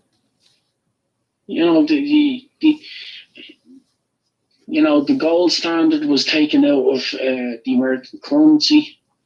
The last true president of the United States was JFK in a certain way, and these were people that were going to change and bring change in America. Both Robert Kennedy, Bobby Kennedy, Martin Luther King, Malcolm X, and countless other important people in America, which had good intentions for the whole country, were all assassinated. Yeah. But it'll come a stage where people will have to sort of I don't know, stand up or think of a way to try and stop the elements. I mean, in years to come, they'll people who want to live self-reliance and live off the grid and don't have to depend on the government, they're trying to basically squeeze us, because that's what these people do. They sit around the table and they say, how can we get more out of the people? Tax them more. Yeah. And that type of thing. But I think people are very resilient. They know how to work around things and create employment for themselves and able to be self-sufficient. That's what I think America needs to get back to. Yeah. Become self-sufficient and give the finger to the federal government. Yeah, I mean, a friend of mine just said in a recent video that he did that if you can be self-sufficient in one thing, then the basically what you just said, the more self-sufficient you can be, the better off you are. Yeah, you're able to save more money. You're able to basically, put the government to its test. I mean, if you could be self-sufficient in just one thing, then you're definitely better off than what you were before. Myself personally, I've been thinking about possibly, maybe trying out my hand at gardening here in the near future. Well, here's one for you: being able to run your car on water. Yeah, we were talking about that too. In all these technologies that have been suppressed. I mean, Tesla, the famous scientist, who worked alongside with Edison and so forth, they had inventions that were being suppressed. Free power, free electricity, self-sufficient. Oh no, the government can't have that. All these big major companies and corporations, they don't want us to have that. They want us to be loyal, as George Carlin said, they want us to be loyal citizens and good consumers. Yeah. In translation, they're taking money out of our pockets. We got to stop them. Yeah, we need to take control back of our councils and our government officials, and stop voting for the same dynasty of families that are getting paid off all the time. Start getting new, fresh people in there. And when it comes to people of a liberal or a leftist type of persuasion, sit down and talk with them. Tell them how you feel and how they feel, and meet on a common ground. That's the best way, because not everybody is leftist. Even the leftists are all leftists. we all have right wing opinions as well. Some people have right wing opinions, some people have leftist opinions. You can't just label a person one thing. Everybody all has different viewpoints, but it's meeting on a common ground. Well, and as far as I'm concerned, like myself personally, I don't consider myself. Well, I'm certainly not a left winger, but I don't consider myself a right winger either, because both the left and the right, they have so many problems on both sides. The only difference between the left and the right, and I'm just going to say it straight up, the left is just open about the evils that they do. Right wingers, on the other hand, they guise it under something. Yeah, but the thing is, don't put yourself in that category, because you have to understand there are people behind closed doors that are much more clever in a certain way, and they invent these type of isms, you know? Yeah. Ageism, sexism, racism. Yeah. They invent these type of things to keep people divided all the time. And, you know, we've seen it with the British. The British had a class system. You had upper class, lower class, and then poor. And then they had a system of basically, yes, my lord, yes, your highness. Yeah. All these titles. Yeah, basically a pecking order. Pecking order. As we said, as you see it in Braveheart, you know, what's a title? Wallace said, "You've given me this title, but it means nothing to me. It's the common man that fights in the field, the common man that bleeds, you know?" Yeah, absolutely. And I got to say real quick too, to this stream has been steadily around about 5 or 6 people. To those of you who are still here watching, thank you. I appreciate it. Hope you guys have enjoyed the stream to this point. Yeah, thank you very much. And you know, wherever is said here tonight, I hope it will have some type of a good effect on you. You have to understand as well that, you know, we as a species of people on this earth, we are very advanced and very clever to people, and I thank Almighty God for the tools that He gives us, and we can enlighten one another. And you see, that's the problem with these powerful elites. They take all the knowledge from individual people, all the best inventions, and they keep it and quarantine it for themselves, while the poor people of this world are treated like mushrooms, kept in the dark, and not given the enlightenment. And that's the bad thing. That is really the terrible shame in this world.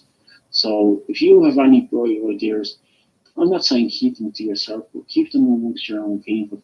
Don't be giving these universities and these people any of their ideas. Yeah, and you don't want anything slipping into the wrong hands. Yeah. Share it amongst the common people. Share your own ideas amongst them. Don't go to these corporations and these fat cat type people. You know? Right. So anyway, Jerry, not changing the subject, but how likely do you think it'll be that you have this interview tomorrow that you were talking about? Well, I think Sunday afternoon. Now, did you say it was going to be with that woman from last week or someone else? No, it'd be with someone else that was on the show. I actually told him that she had unfriended me, and he's going to check it out, find out what the story is. Yeah, that's the thing, guys. This show that Jerry was on, and like I said, I was supposed to be on the show with him, but other circumstances prevented me from doing it. But I could see the woman that was the host of the show that Jerry was on last week. I could see right away that she was nothing but a bullshitter, and she was definitely out to set people up. I could see right through her. No, not set people. she basically is just she's basically just one of these type of so-called champagne socialist and black activists who it's all about what's happening with black people in America, but doesn't seem to care about nobody else. Nobody else, and that's not how America works. But the funny thing is, she was all respectful and all nice to Jerry. Jerry here sends her a bunch of information that from everything we were talking about earlier with like Irish history. And the reason that he did that is he was just trying to show like, hey, it's not only black people who have ever had it rough, who've ever had to face oppression. A lot of people, including white people, have had to face oppression, which the Irish have. And this lady, I guess, I don't know what her deal was. I guess she couldn't take it, but she cut all ties with Jerry, unfriended him on Facebook, won't even acknowledge him. Well, the thing was, I basically, in an intelligent way, I said, you're not going to just use your agenda to hate white people. All white people, men, women, children. You're not going to be allowed to do that. That's what I was basically saying. Just because we saw what happened to that gentleman with the police officer, and we saw how the police came out the other day, Mike O'Mara of a certain police department, and literally ran riot at the media. Oh, and I saw that. Finally, I saw that, and that was great. Yeah, he basically told the media, you were painting us as thugs. How dare you? Making it sound like, saying that black mothers are afraid that their kids are going to get shot and killed by a cop on their way home from school. Yeah, that's scaremongering. That's injecting fear into and whoever has ordered that type of thing on TV and in the media, they should be basically reprimanded for what they're doing. There has to be a protocol there, guidelines to stop people within TV, CNN, SBA that are coming out with certain things that are pushing a narrative. They're pushing something that's false. It's counterproductive. And they should be held responsible. Well, of course, the thing is, they're not going to be held responsible because those kind of people are the ones running the networks. Oh, no, listen to me. Let me tell you something. When any type of star or celebrity is targeted by the media, they get their lawyers and they go in and they sue them. No. And the police, any police officer or police individual can turn around and take up a case against CNN and the local newspapers to how they're portraying their profession. Yeah. What makes them expert on police training and police? What makes them expert on that? Nothing. So they're liable. Yeah, I mean, like I'm really gonna trust Megan Rapaport, or however you say her name, from the women's soccer team, on what she has to say about law enforcement, or frickin' Ashton Kutcher, or any of those douchebags. I mean, I think the comedian Ricky Gervais, when he called him out, whether it was satire or not, there was definitely some truth to it. When it was what was it, the Golden Globes? The Golden Globes, when he just tore into him. When he said, "You celebrities, you're not anyone to tell, the average working person. You don't live in the real world. So just come up here, accept your little award, and shut up." No, and fuck off, he said, or whatever little god that you believe in, blah blah blah, and fuck off. Yeah, because really, none of these professional athletes or these celebrities are ones to tell us how to do anything. Because really, they're the ones, these are the people that are pushing, like, the Black Lives Matter, the anti-police stuff, the gun control stuff. But yet all of them, they live in gated communities. They have armed guards. They have all that stuff. So, yeah, they're the last ones to be telling us anything about any of these policies. Yeah, because there is a Zionist element that runs Hollywood and runs the so-called news cable channels. They own them, just like they're basically, that's why Henry Ford produced a newspaper on international jewelry, right? For what they were doing around the world. Bankers. The banks are controlled by the Jews, right? I'm not saying that all Jewish people are bad people, but there are Zionist Jews and Zionist Zionist Christians. You're talking also, you're talking about the extremists, not the extremists, the 1%, the rich elite. They're the ones that are controlling the world. They are controlling. They're controlling wars. They are controlling the devastation of nations. They're trying to rape countries of their commodities. You know. Yeah. It's and that's the thing too. When people say, people right now in the Black Lives Matter crowd, they like to say, "Oh, white privilege," and go on about that. No, it's not white privilege. You should be saying elite privilege. Yeah, well, see, that's George Soros pulling the strings at that end, where his comrade might be pulling strings at the other end. But you have to remember, it's America's poor sons and daughters that are going into the Marines, becoming soldiers, and then shipped off to these countries to kill other poor people and to take the commodities out of that country and the minerals. Yeah. That's why, and the only reason why people are joining the American Army is because they've got no jobs in their own hometown. You only have to watch Good Will Hunting when he goes for an interview in a government office. Yeah, that whole breakdown that he gave. That whole scenario where, I come home, I got chaperone in my leg. The only thing on the menu was Quaker steak. So North Atlantic squad with Quaker State because they hired an alcoholic skipper who plays schlums with the icebergs, spills oil, and kills all the sea life in the North Atlantic. And likes to drink martinis. Yeah. Yeah. So, that's the thing. That's what's happening in this world. And, the only way that you can convince people is, the way I'm talking.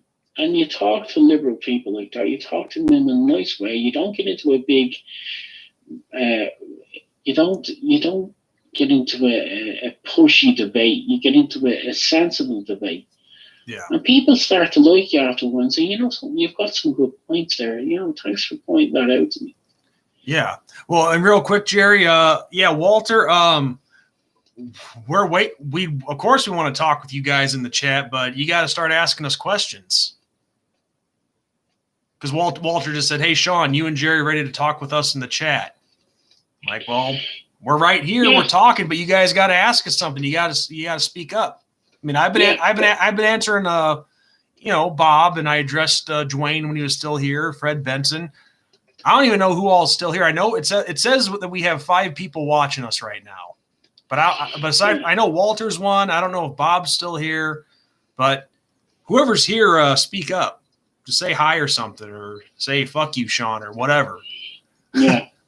Well, here's a question to most of the guys. The next agenda that they're going to try and push in America is to do away with currency, to do away with paper money and coins. Now, that means you're left with your credit cards, which you tap all the time. Now, God forbid, if there's ever an EMP or electrical blackout across America, that means you can't go to the ATM machine. You can't pay with your little piece of plastic. How are you going to get filled? Yeah, so we'll let you guys give your thoughts on that. Yes, Walter, I did see your car. It's nice. So you can ask us other questions as well and other things as well, you know. Yeah, but I mean, yeah, I just I'm not getting off subject here of the elimination of currency and paper money and coin, but yeah, like I said, you guys are watching. We'll communicate with you guys all day long, but it kind of died off there. So 5 people are watching. You guys gotta say something for us so we can talk to you, answer your questions and all that. That's what we're here for. Well, it started off with me, but Jerry inadvertently became a guest. But yeah, Jerry, when you first called me, I was that was the first thing I wanted to do, is make sure that you knew that I was doing a live stream, because the last thing I wanted was for you to say something that you might not have wanted everybody to hear. Oh yeah. We do have our type of censored type of Yeah. conversations, which is but it's basically just fun, you know. Oh, but, yeah. And it's nothing too radical, or it's nothing racist or anything like that. No. It's just a lot of cursing. A lot of South Park type of fun, you know. Yeah. Speaking of that, Jerry, I was starting to tell the story earlier and trying to explain it to everybody. But yeah, listening to our quote unquote friend from last week. Yeah, he I know I sent you a message about this, but he pretty much called me racist last night, and you saw the screenshot that I sent you. Now, did I ever once say, when we were down in Florida, that I said, "Oh, we're in the wrong place, we should exit stage left"? Yeah, well, what I'll do is I'll actually speak live, Anthony, and I'll actually put you in a good light and tell him that, you can't just, say that about my friend. He is a decent person. He does live in a different part of America. Like where he lives is very diverse. Where you live, it's not diverse, Well, not in maybe not in my particular town, but we are in a pretty big area where there are a lot of black people and Mexicans. Yeah. So it's more diverse. My area here in the Quad Cities, it's more diverse than what people give it credit for. Yeah. Well, the thing is, he doesn't have to say things like that, he was basically going like, boy, how many black people you have on your Facebook. Yeah. Which you can't just draw a person's character just because they don't have a different person of color of skin, for God's sakes, I've seen you talk to everybody. You're a people person, just like myself. So, like, I'll date them, like, don't be so quick to jerk the knee, Well, and to explain people what we're talking about here is this guy that we were dealing with. He was talking about the time when we were down in Florida for the national title game against Alabama. Jerry and I stayed in the game was in Miami, but we stayed in Fort Lauderdale. We went out, had a bite to eat, and then we wanted to go to a bar. And we show up at this one bar that was down in Fort Lauderdale, and it was called Players Club. I thought nothing of it. Jerry certainly didn't think anything of it. We just showed our IDs. We went in, and we happened to be the only 2 white guys in there. Everybody else was black. And so what? I thought nothing of it. Jerry, you obviously you remember that. We had a great time. We mingled and talked with so many people that turned out to be really cool people. Didn't give a rat's ass about their skin color. I mean, the only incident, the only souring incident that happened that night, and you know what I'm talking about, had nothing to even do with race. Yeah. You know what I'm talking about. Yeah, exactly. But look, when the barman asked me, like when he heard my accent, he says, "Where are you from?" I said, "Zimbabwe." I didn't know. I didn't know if you said that. Yeah, I said I was from Zimbabwe. He says, "But you're white." I says, "Am I?" I says, "No, take a wild guess." Well, Jerry was wearing his kilt too. Yeah.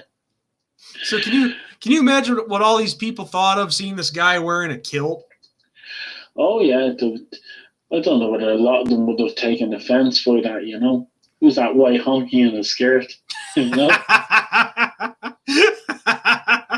But then once they started talking to you, they found out that, hey, this guy's pretty cool. And I was Yeah. the same with them. I didn't give two freaking shits about their skin color. Well, the best one was when your man turned around and says, "Yeah, what you white honkies doing in here?" And I turned around and said, "I'm more black than you," and the whole place fell around laughing. I do remember that. So basically, like when I turned around and said, "Everything came from Africa, didn't he?" And he said, "Yeah, everything came from Africa." Well, since man walked out of Africa and went to the northern parts of Europe, that's the reason why you get less daylight up there and it's more colder. That's the reason why my skin is white and my lips are thin, because that's evolution. But all my ancestors came from Africa. He had no comeback whatsoever. He was probably just like jaw drop. Yeah, just a drop. So everything came from Africa, yeah, but we evolved into white people because that's evolution. You know, haven't you gone to school?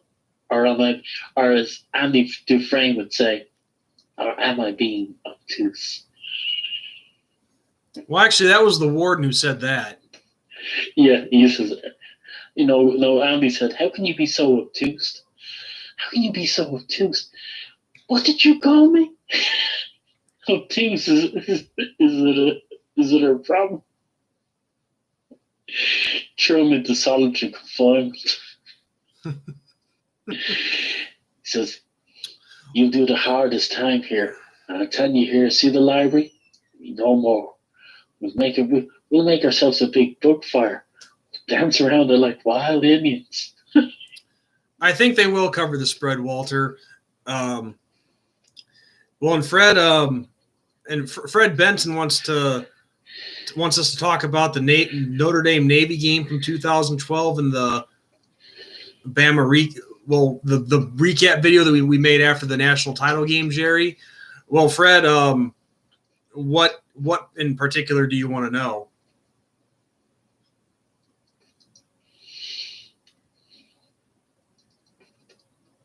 I mean, being over there for Notre Dame Navy back in 2012 was a blast.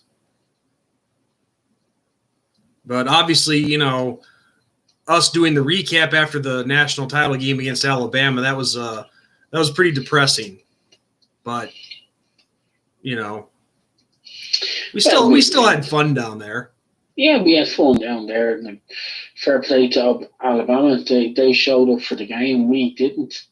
I sort of blame Manto Teo for his antics and his outside antics. You know, being but to be fair though, nobody knew about that until the next month. Yeah, well, you see, yeah, I suppose so. But look, it was a laughing stock, wasn't it? But you want to know the truth about something?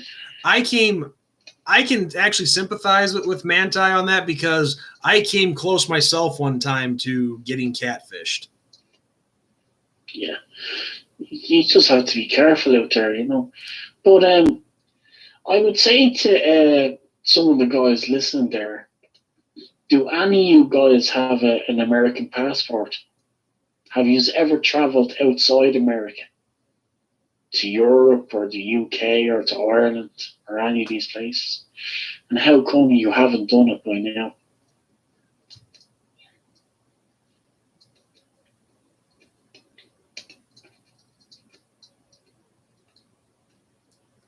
Yeah, I'll just I guess we could just wait for an answer, but silence kind of sucks.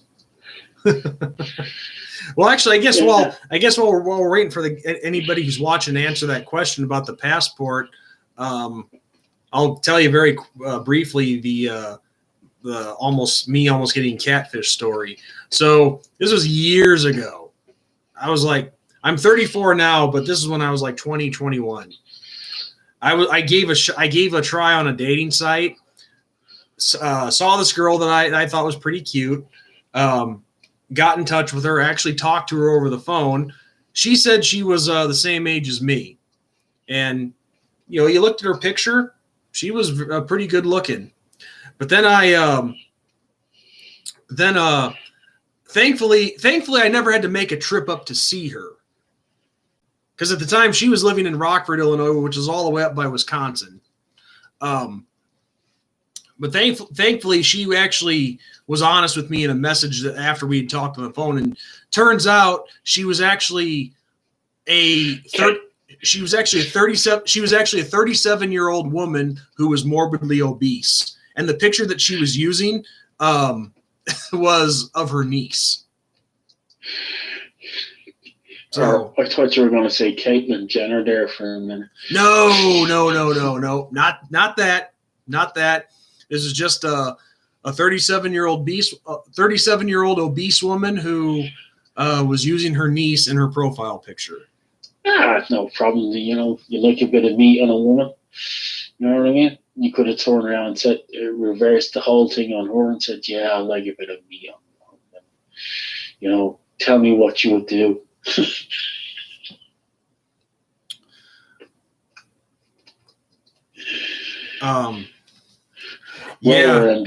Roller and bacon flour and find a wet spot. Oh my God. I mean, I've heard that joke before, but when it's someone you could have ended up meeting and seen in person, it's even more scary. God love her. She's probably just lonely, Sean, So right now in the comment section, we have a Notre Dame fan who is clearly a bullshitter. He wants to know what we thought of the Michigan game last season, Jerry. I mean, we sucked. The Michigan game, but they are very, very tough games. They are. It is the ultimate rivalry, isn't it? I mean, Notre Dame fans cannot stand Michigan fans. I mean, there's no love there whatsoever, and never the twain will meet. So, like, when those two teams play, it's basically war, Yeah.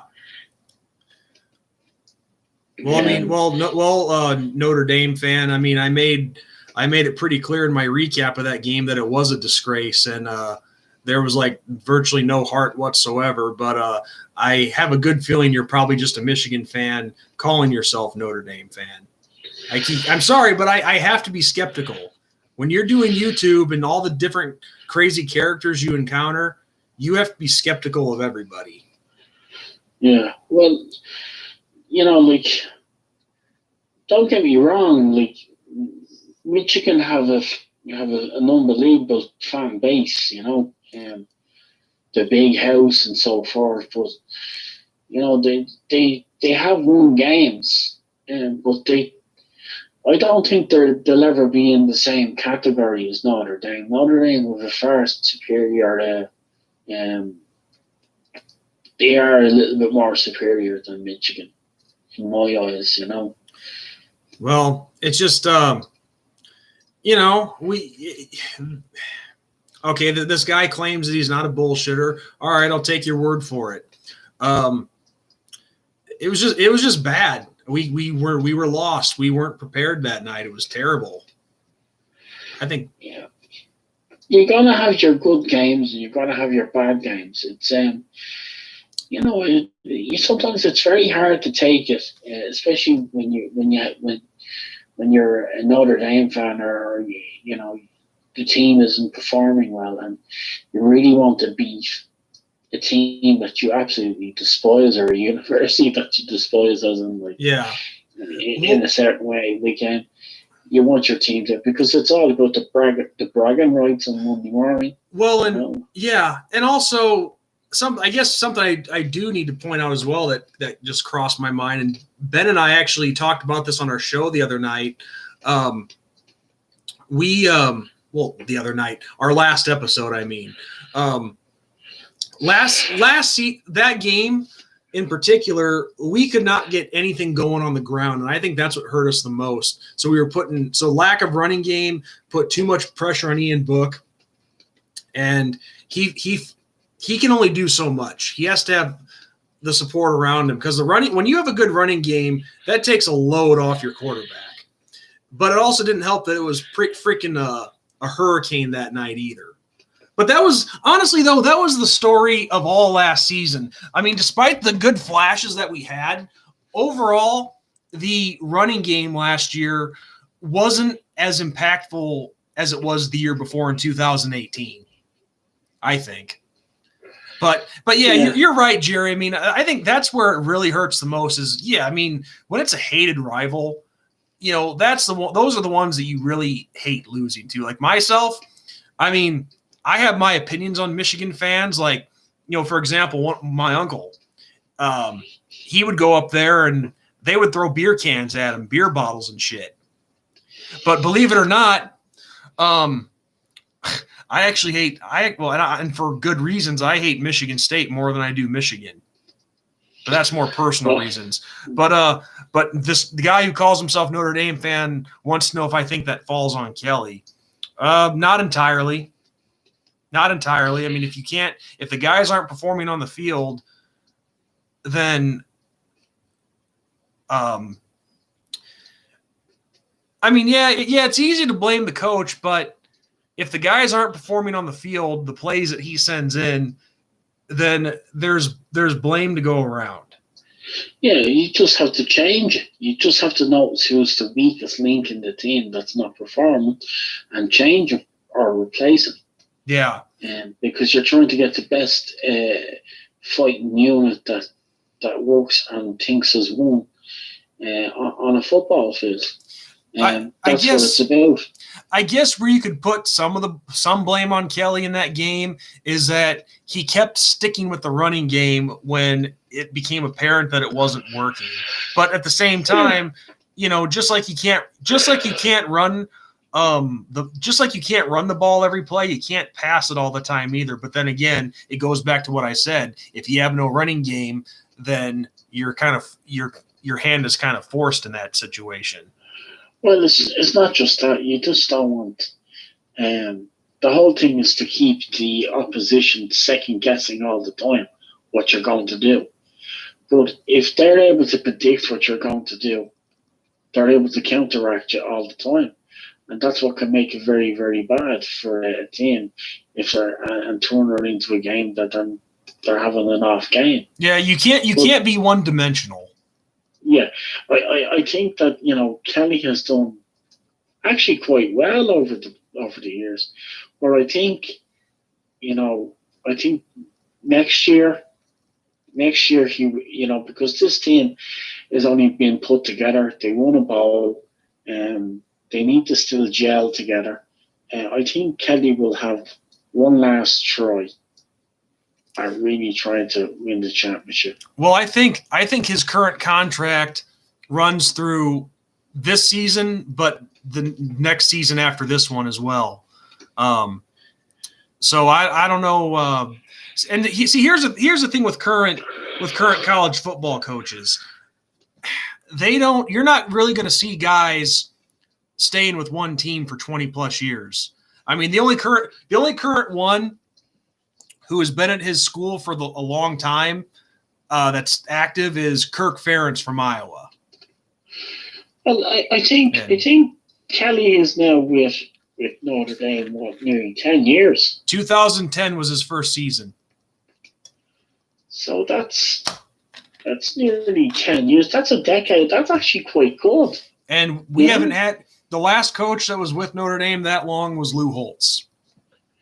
Or was it Wiseman? Or what's it? Charlie Weiss? No, he was only there. He was only there through 2000, from 2005 to 2009. I know you gotta love those stretchy trousers that you used to wear. Huh? Yeah, Yeah. Well, but to answer Notre Dame fans' question here, he has his, sort of remind me of the guy out of Sesame Street. Looked like a Sesame Street character. oh wow, which one? Charlie Weiss. No, I mean which character? What, Big Bird? I think Big Bird or Ernie and Bert or something like that. Maybe a combination. Yeah. But Notre Dame fan says, I just have my questions if Book can get us over the hump. I have a hard time believing he can.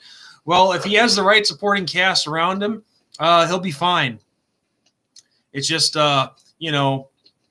he's still, despite things sounding negative last year, look at his numbers. They were phenomenal. I mean, his numbers were pretty damn good. It's just he's got to have that supporting cast around him. Because if his line's not giving him enough time to block, then, yeah, of course you're going to see plenty of overthrown passes and whatnot. But, again, he's got to have that running game to complement the passing game. That's just football 101. But yeah, Walter points out Kelly's record since he took over for Notre Dame. He's 92-36. But unfortunately, though, Jerry, 20 of those games are off the record because of freaking sanctions. But I still go by 92-36 as well because they're eventually going to be put back on the record. I mean, if put it this way. And I'm not trying to be all over the place here, but if the NCAA can reinstate all of Penn State's wins under Joe Paterno after the Jerry Sandusky scandal, then why not reinstate ours after this Tudor scandal, which that Tudor had a very sketchy story. But yeah, Jerry, tell me what you think of this comment from Walter, and I think it's true too. People are acting like Notre Dame went 8-5 when we went 11-2 last year. Yeah, well, I agree. I agree with Walter.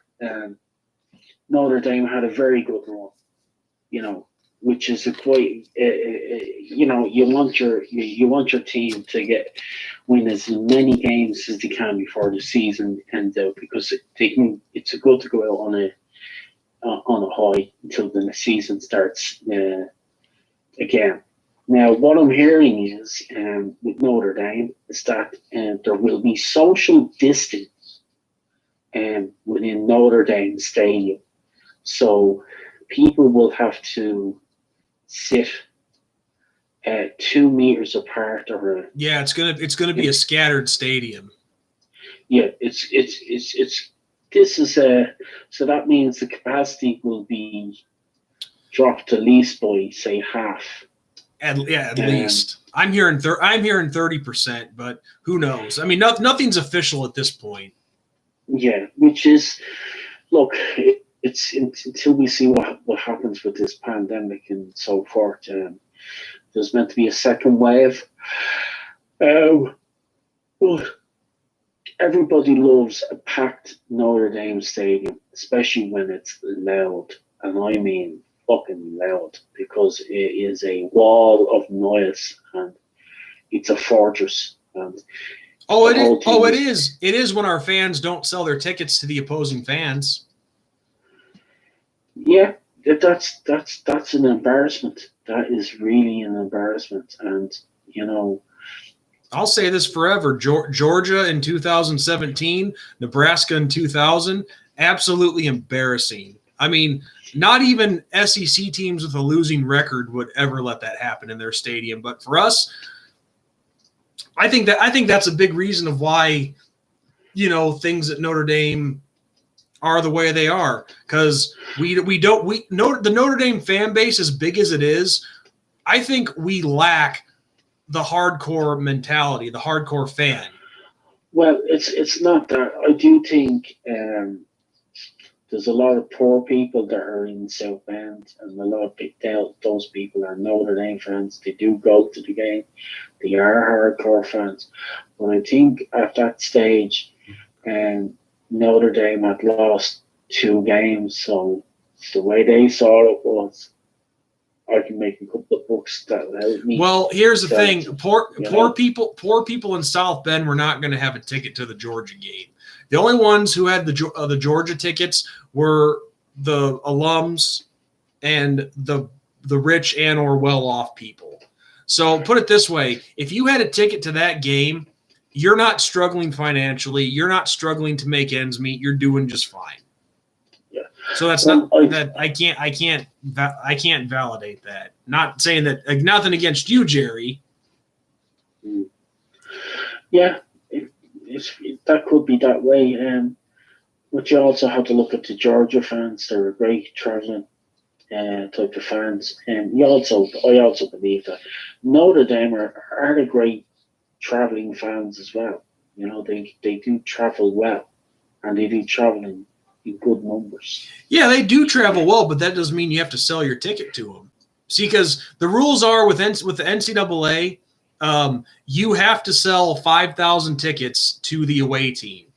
The only other way you're getting into that game is if you buy it off a scalper. And yeah, well, I think in the near future that will all be stopped, especially for security reasons. If you get a ticket, you're diagnosed a place in that stadium. That's where you be, and that's who you are. Well, that's the thing. It's already illegal to scalp your tickets. It's just, people don't get caught. And the thing is, if you're a season ticket holder and you get caught scalping your tickets, you lose them. Yeah, well, you see, this is the thing. But it's just so hard for them to police it. Yeah, well, they'll bring in a system, But the thing is, though, like, this is the world that we live in. You've 80,000 people in the stadium. Only takes one nut job to get into the stadium with a ticket and cause mayhem. So on a security level, if you don't want to go to the game and you want to get your ticket refund, you should be able to sell it to a person, but you should be able to put their details down. Well, my thing is who they are. Well, my thing is, I don't see why these fans couldn't have at least sold it to another Notre Dame fan. Yeah, but instead they sell out to the enemy. And let's face it, it's because it's to make a quick buck. It's because they really don't care about the team. I mean, now when I was down in Georgia, no freaking way they would ever let that happen down there. Well, the thing is, though, what does Notre Dame give to the opposing Wave fans? I told you they give them 5,000 tickets that they make available to the away team, to the away fans. So 5,000 tickets to in an 80,000 seater stadium. I think they should give them 10,000. And the same with Notre Dame traveling to other grounds, because it doesn't matter. People are going to still sell their tickets. I think so, yeah. But I think the last thing you want to be careful of is going into a rival part of the ground stadium with your colours, because you're going to be subjected to abuse, aren't you? It can happen.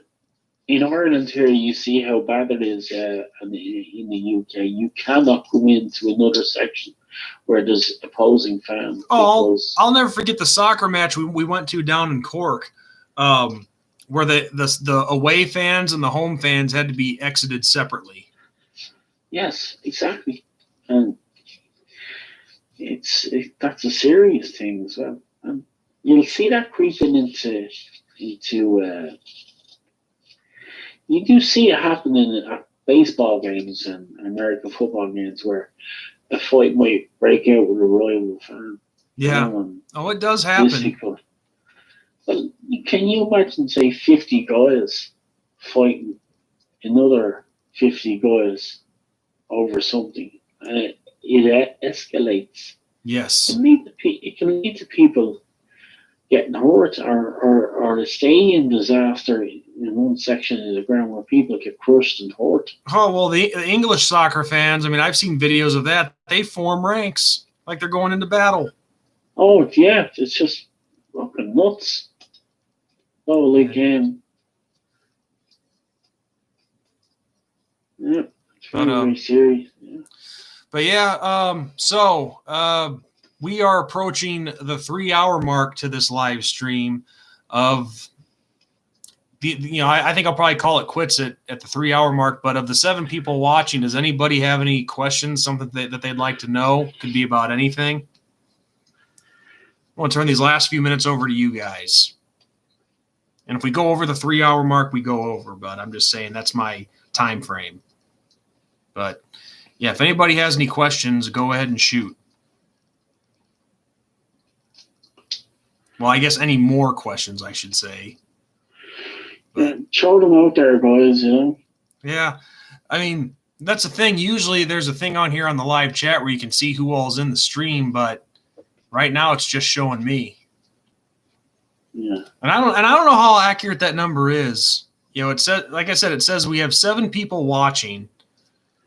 But I guess, obviously, this guy who calls himself Notre Dame fan and Walter, they've been the most talkative recently. Yeah. But it's like, where are the other 5 people? Maybe they're just more into watching, not so much talking, or yeah, could be taking notes. Oh, okay. Notre Dame fan asked the question. Besides Wisconsin and Clemson, who do you guys fear on the schedule? Let me see who all we do play this year for sure. Oh, Arkansas is on there, but I don't really fear them.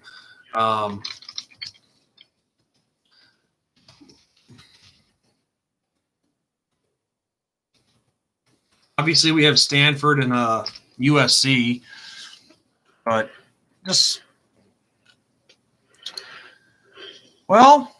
looking at the schedule, I really almost don't. If I said I had to quote fear anybody, and Jerry, just to bring you up to speed, so you know, on the schedule this year we play Navy, Arkansas, Western Michigan, Wake Forest, Wisconsin, Stanford, Pittsburgh, Duke, Clemson, Georgia Tech, Louisville, and USC. Now, of course, depending on what. Oh, hey, Fred. Glad you're still here. Now, of course, depending on what happens with COVID-19, because there's been talk that some of these conferences might not play. But I guess if I had to pick someone outside of Wisconsin and Clemson, I would probably put USC on there because even though we've beaten them 3 straight years now, 2 of those times they made it pretty close, but still, though, last year wasn't as close as it looked. And then Pittsburgh, they always seem to give us fits. And then Louisville, they run a very high, fast-paced offense. Are you still awake, Jerry?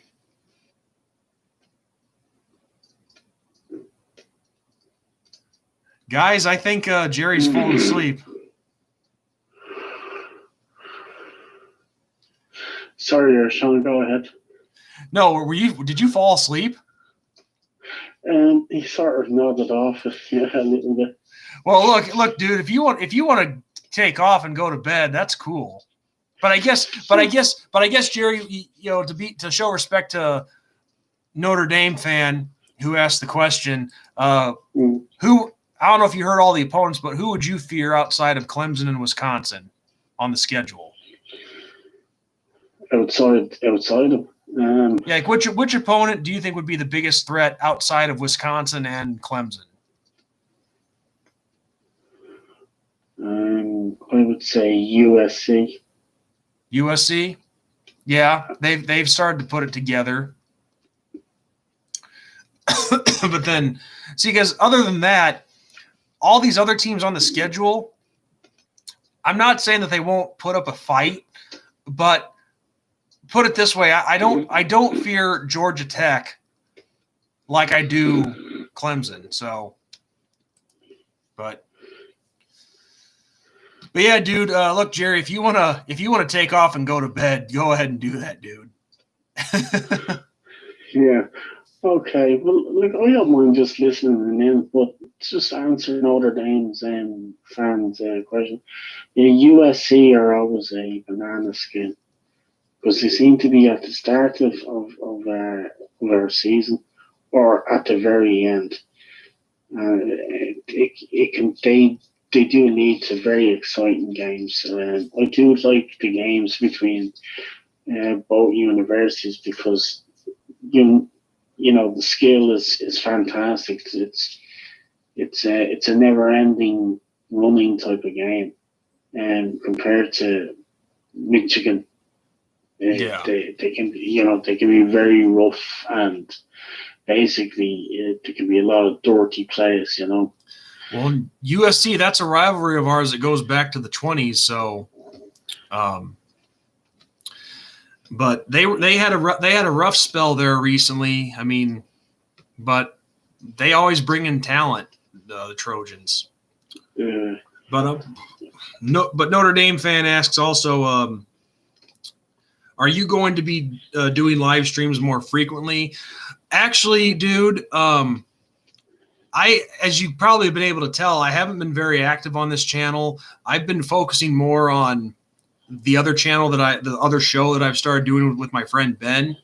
It's called, actually, I'll get a link for it. It's called The Two Irish Brothers.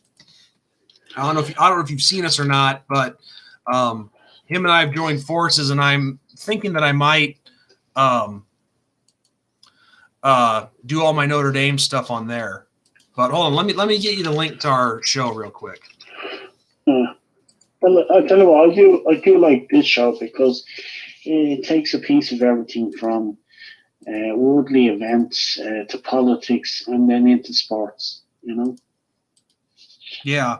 Well, see, this here is my own personal channel. I can say and do whatever I want. But obviously on Ben and I's new show, The Two Irish Brothers, we keep that to strictly sports. This channel is just me saying whatever I want to say.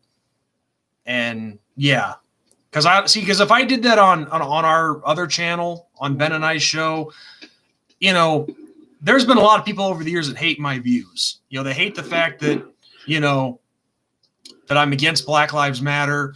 They don't like it. They don't like it that I'm a Christian. They don't like it that I don't support homosexuality and things like that. So I can take the heat. I'm fine with that. I don't want that being passed over to Ben because he hasn't said anything about it. I'm the one that's spoken out on that stuff.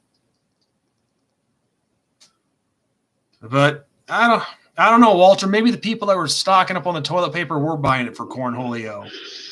But anyway, Notre Dame fan, here is the link to our show, The Two Irish Brothers. We go for a long time when there too. All our shows are we try to shoot for at least an hour. And just to let you guys know, some of the videos, there has been an issue with syncing between the audio and video. We're working on that. So if you see that, don't get the wrong idea. It's just I'm thinking about buying some different programs. I don't know if it's my webcam here. I don't know if it's the recording program that I'm using because we do the show over Skype, and I have a program called Evayer that I use to record the show, and then I have a program that a video editing program that I go and put the video together. But sometimes I get it, sometimes I don't. So if the syncing was off on this most recent episode that we did, But we have some good content on there. This recent episode that we did, we talked about all the minor bowl games and renaming them and whatnot. So a lot of good stuff on there. But who has the best fight song? We do, of course.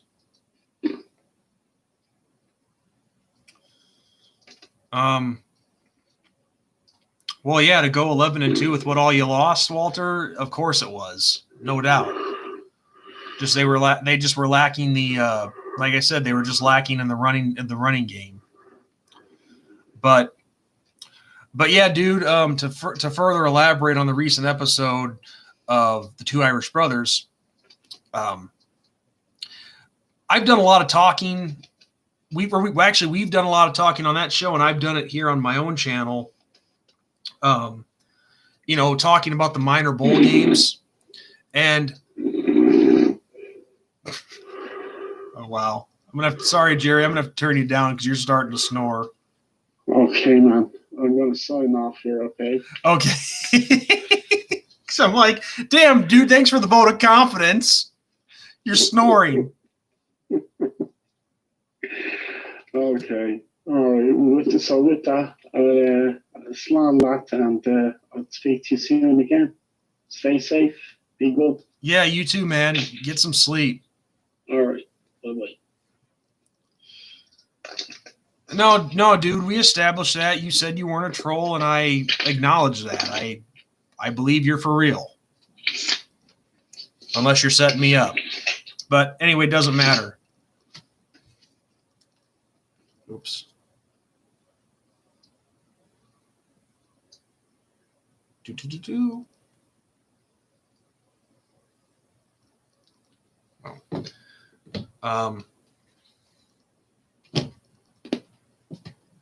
Hang on. My condolences on that, Walter. That's my opinion. But no, this recent episode that we just did, we, like I was saying, with the minor bowl games, the long and the short of it is this. Some of them are way too corporate. And I think, and don't get me wrong, a lot of the minor bowl games have it right. But the problem is they all need to have their own names, not just the corporate sponsor. Like the corporate sponsor should not be the only name in the title. Like for example, the game that we won this past year, the Camping World Bowl, which is now the Cheez-It Bowl because Cheez-It's now the sponsor. I call that bowl the Pineapple Bowl. So the Camping World Pineapple Bowl, or whatever name you want to use. That just became one of my favorites. But that's the point, is when it's just a sponsored name game, there's no tradition, there's no respect, there's no, it just feels like you're just playing for a corporate sponsor. So that's what we cover in this recent episode, or actually add on to that. But I think people wonder why some of these small bowl games get referred to as the toilet bowl. That's the reason why. Which, of course, matchup can be a problem with some of them too. But, well, that's the thing, Notre Dame fan. That's cool if the Cheez-It Bowl is your favorite, but I'm just saying, and I have no problem with the sponsor being in the name, but just the bowl game itself needs to be called its own thing. You see what I'm saying? Like, for example, take the Citrus Bowl. It's sponsored by Buffalo Wild Wings. Just a few years ago, I think it was sponsored by Everton. But regardless of the change in sponsor, it's always been called the Citrus Bowl. You see what I'm saying? But it's just when it's a sponsor name only, that just, again, it lacks the tradition, and I hate that. But of course, like I said, there's plenty of minor bowl games that have it right. Like the Gator Bowl has it right, Citrus Bowl, and so on.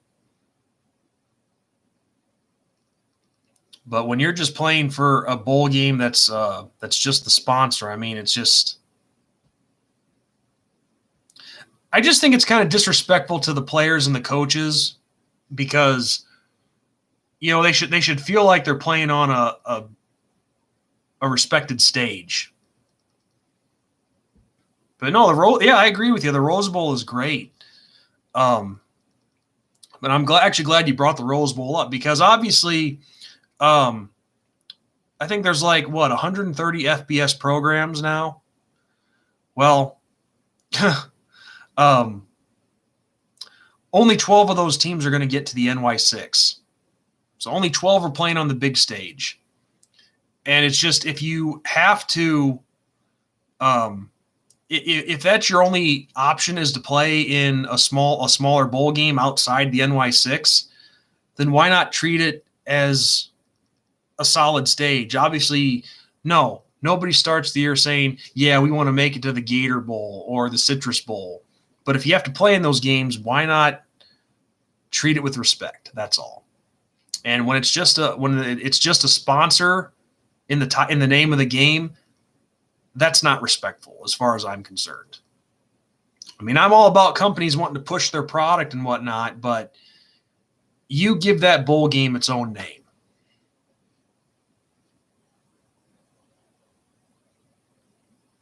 Oh, that would be nice. It'd be our first Rose Bowl appearance since 1925. See, what I'm happy about with this upcoming season is if things don't work out and we don't make it to the playoffs and we go 10-2 again. Just hypothetical. It's just a hypothetical. Work with me here. If let's say we were to go 10-2, one of the things I think really hurt us last year was the lack of open slots in the major bowl games. See, because here's the thing. Obviously, when the Rose Bowl and the Sugar Bowl are not part of the playoffs, then those are games that have a guaranteed spot. I mean, obviously, the Sugar is SEC versus Big 12. Rose Bowl is Big 10 versus Pac-12. So last year it was what was it, the Peach and the Fiesta that were the two semifinals? Well, both of those games are at large versus at large. And then let's see. The Cotton Bowl is at large versus at large. And then we also have a chance to play in the Orange Bowl if the circumstances work out. So, but next year, that leaves us 7 slots in the big stage to try to make it to the NY6. Well, technically 6 spots because 1 spot goes to the best ranked group of 5 team. But still, that's better than it was this past year. And honestly, I think this past season it was bullshit because we should have been in the Orange Bowl. And because there's no way that Virginia should have been left in the top 25. I mean, they get shellacked by Clemson in the ACC title game, and the committee still keeps them in the rankings. That's bullshit. You all damn well know that committee was just trying to send a message to us.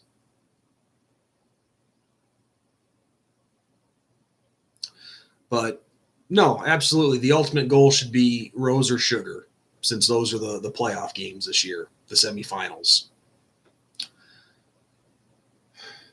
But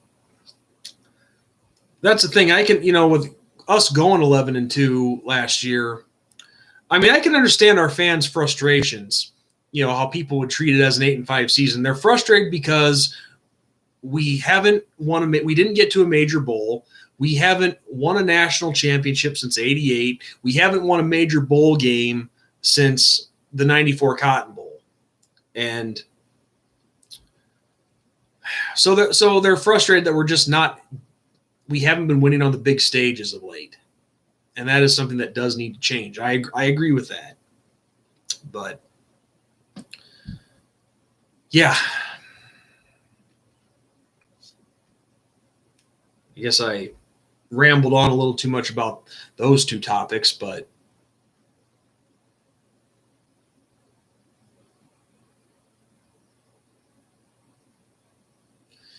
yeah. Well, not entirely. I mean, yeah, we had Clemson in the Cotton Bowl. That was a debacle. Michigan last year, but plenty of these elite teams we've been sticking with too. I mean, it's not like Georgia didn't blow us out of the water.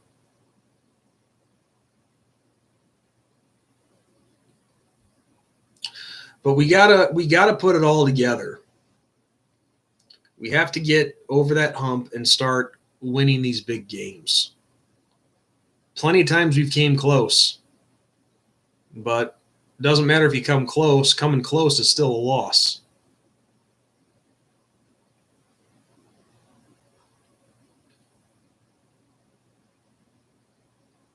So yeah, I mean, I get the fans' frustration in that regards, but for a lot of our fans to just say that last year was a failure.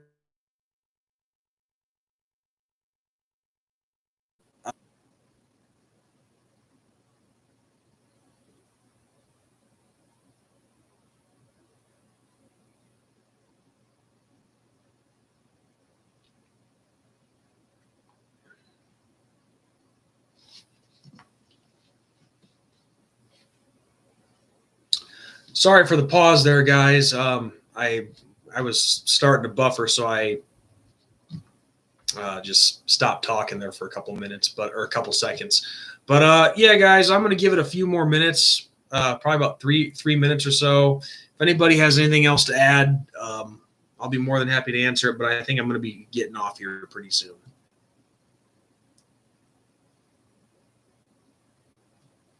Well, that's good, Walter, but she should change teams.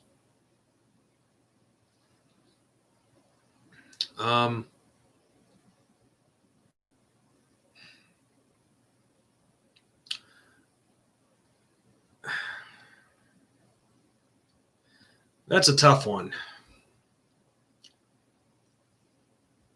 I mean, there's been some good ones. I mean, I gotta go. I gotta go with. Damn,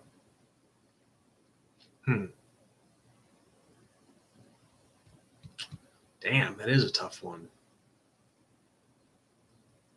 I mean, Golson did pretty well, but I guess technically.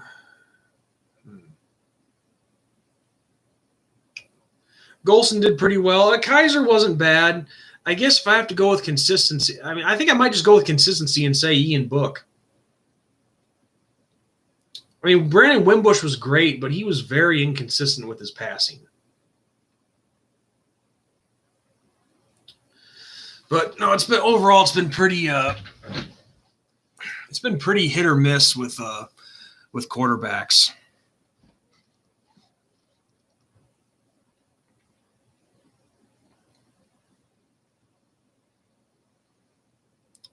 But no, I'd probably say Golson and Ian Book, top two.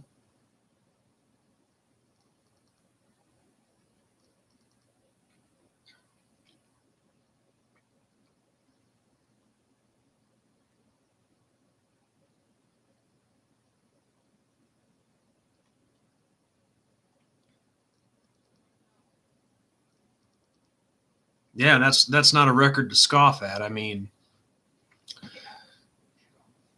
but like I said, we just got to get some. I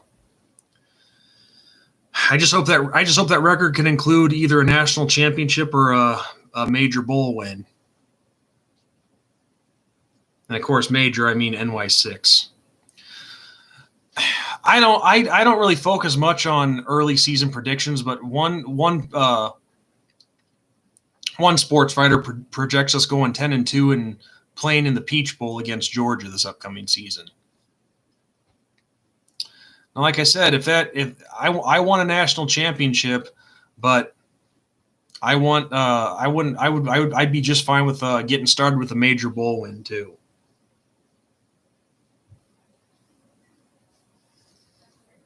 I don't know about that one, Walter.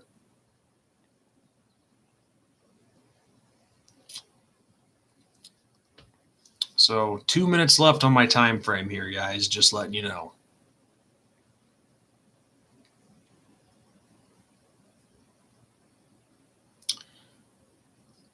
Yeah, I wonder early on when we had that little quote unquote surge where I went from like 5 viewers to I think as high as 12 at one point.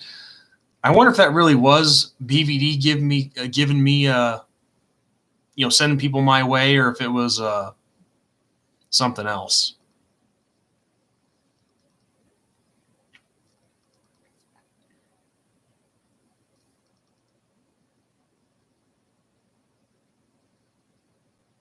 Yeah, Quentin Nelson's proven it. He's playing very well.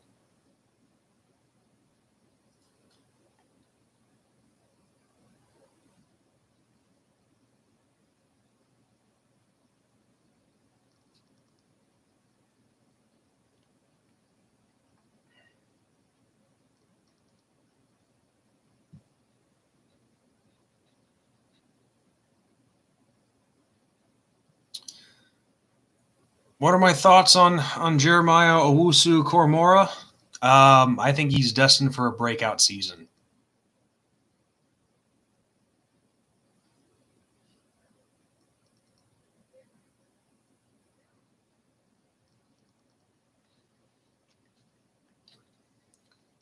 I think this upcoming team, they're going to be a lot better than what they're being given credit for.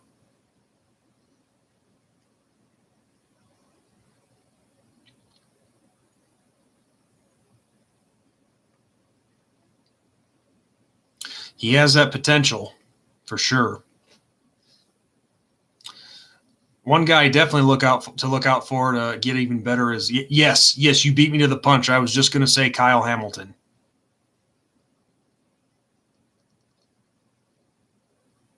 That kid has nowhere but up to go. I mean, last season, his freshman year, he was ahead of the game. So I think he could be just scary good in the years to come.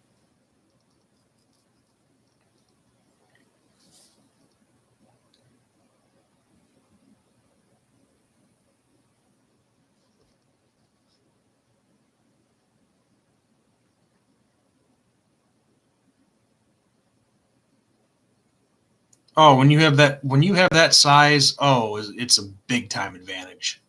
Big time.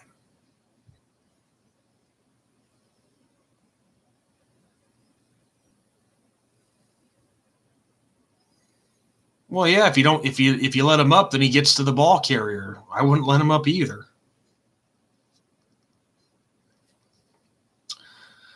All right, guys, that is it. I am out. So, yeah, on that note, thank you guys for watching and sticking around this long. And, yeah, I'll try to make this a regular thing. I think when I do it in the future, I might try to have Ben on a little more, just since, him and I are, co-hosts. But, yeah, if you haven't checked it out yet, go check out our page, The Two Irish Brothers. And you guys are not going to want to miss what we have in store for you guys on that show. And if you can, spread the word. We've been kind of at a stalemate here for the last month or so with subscribers. So you guys could spread us around to different places that you might know of that we don't. We'd appreciate it. So take it easy, guys, and God bless.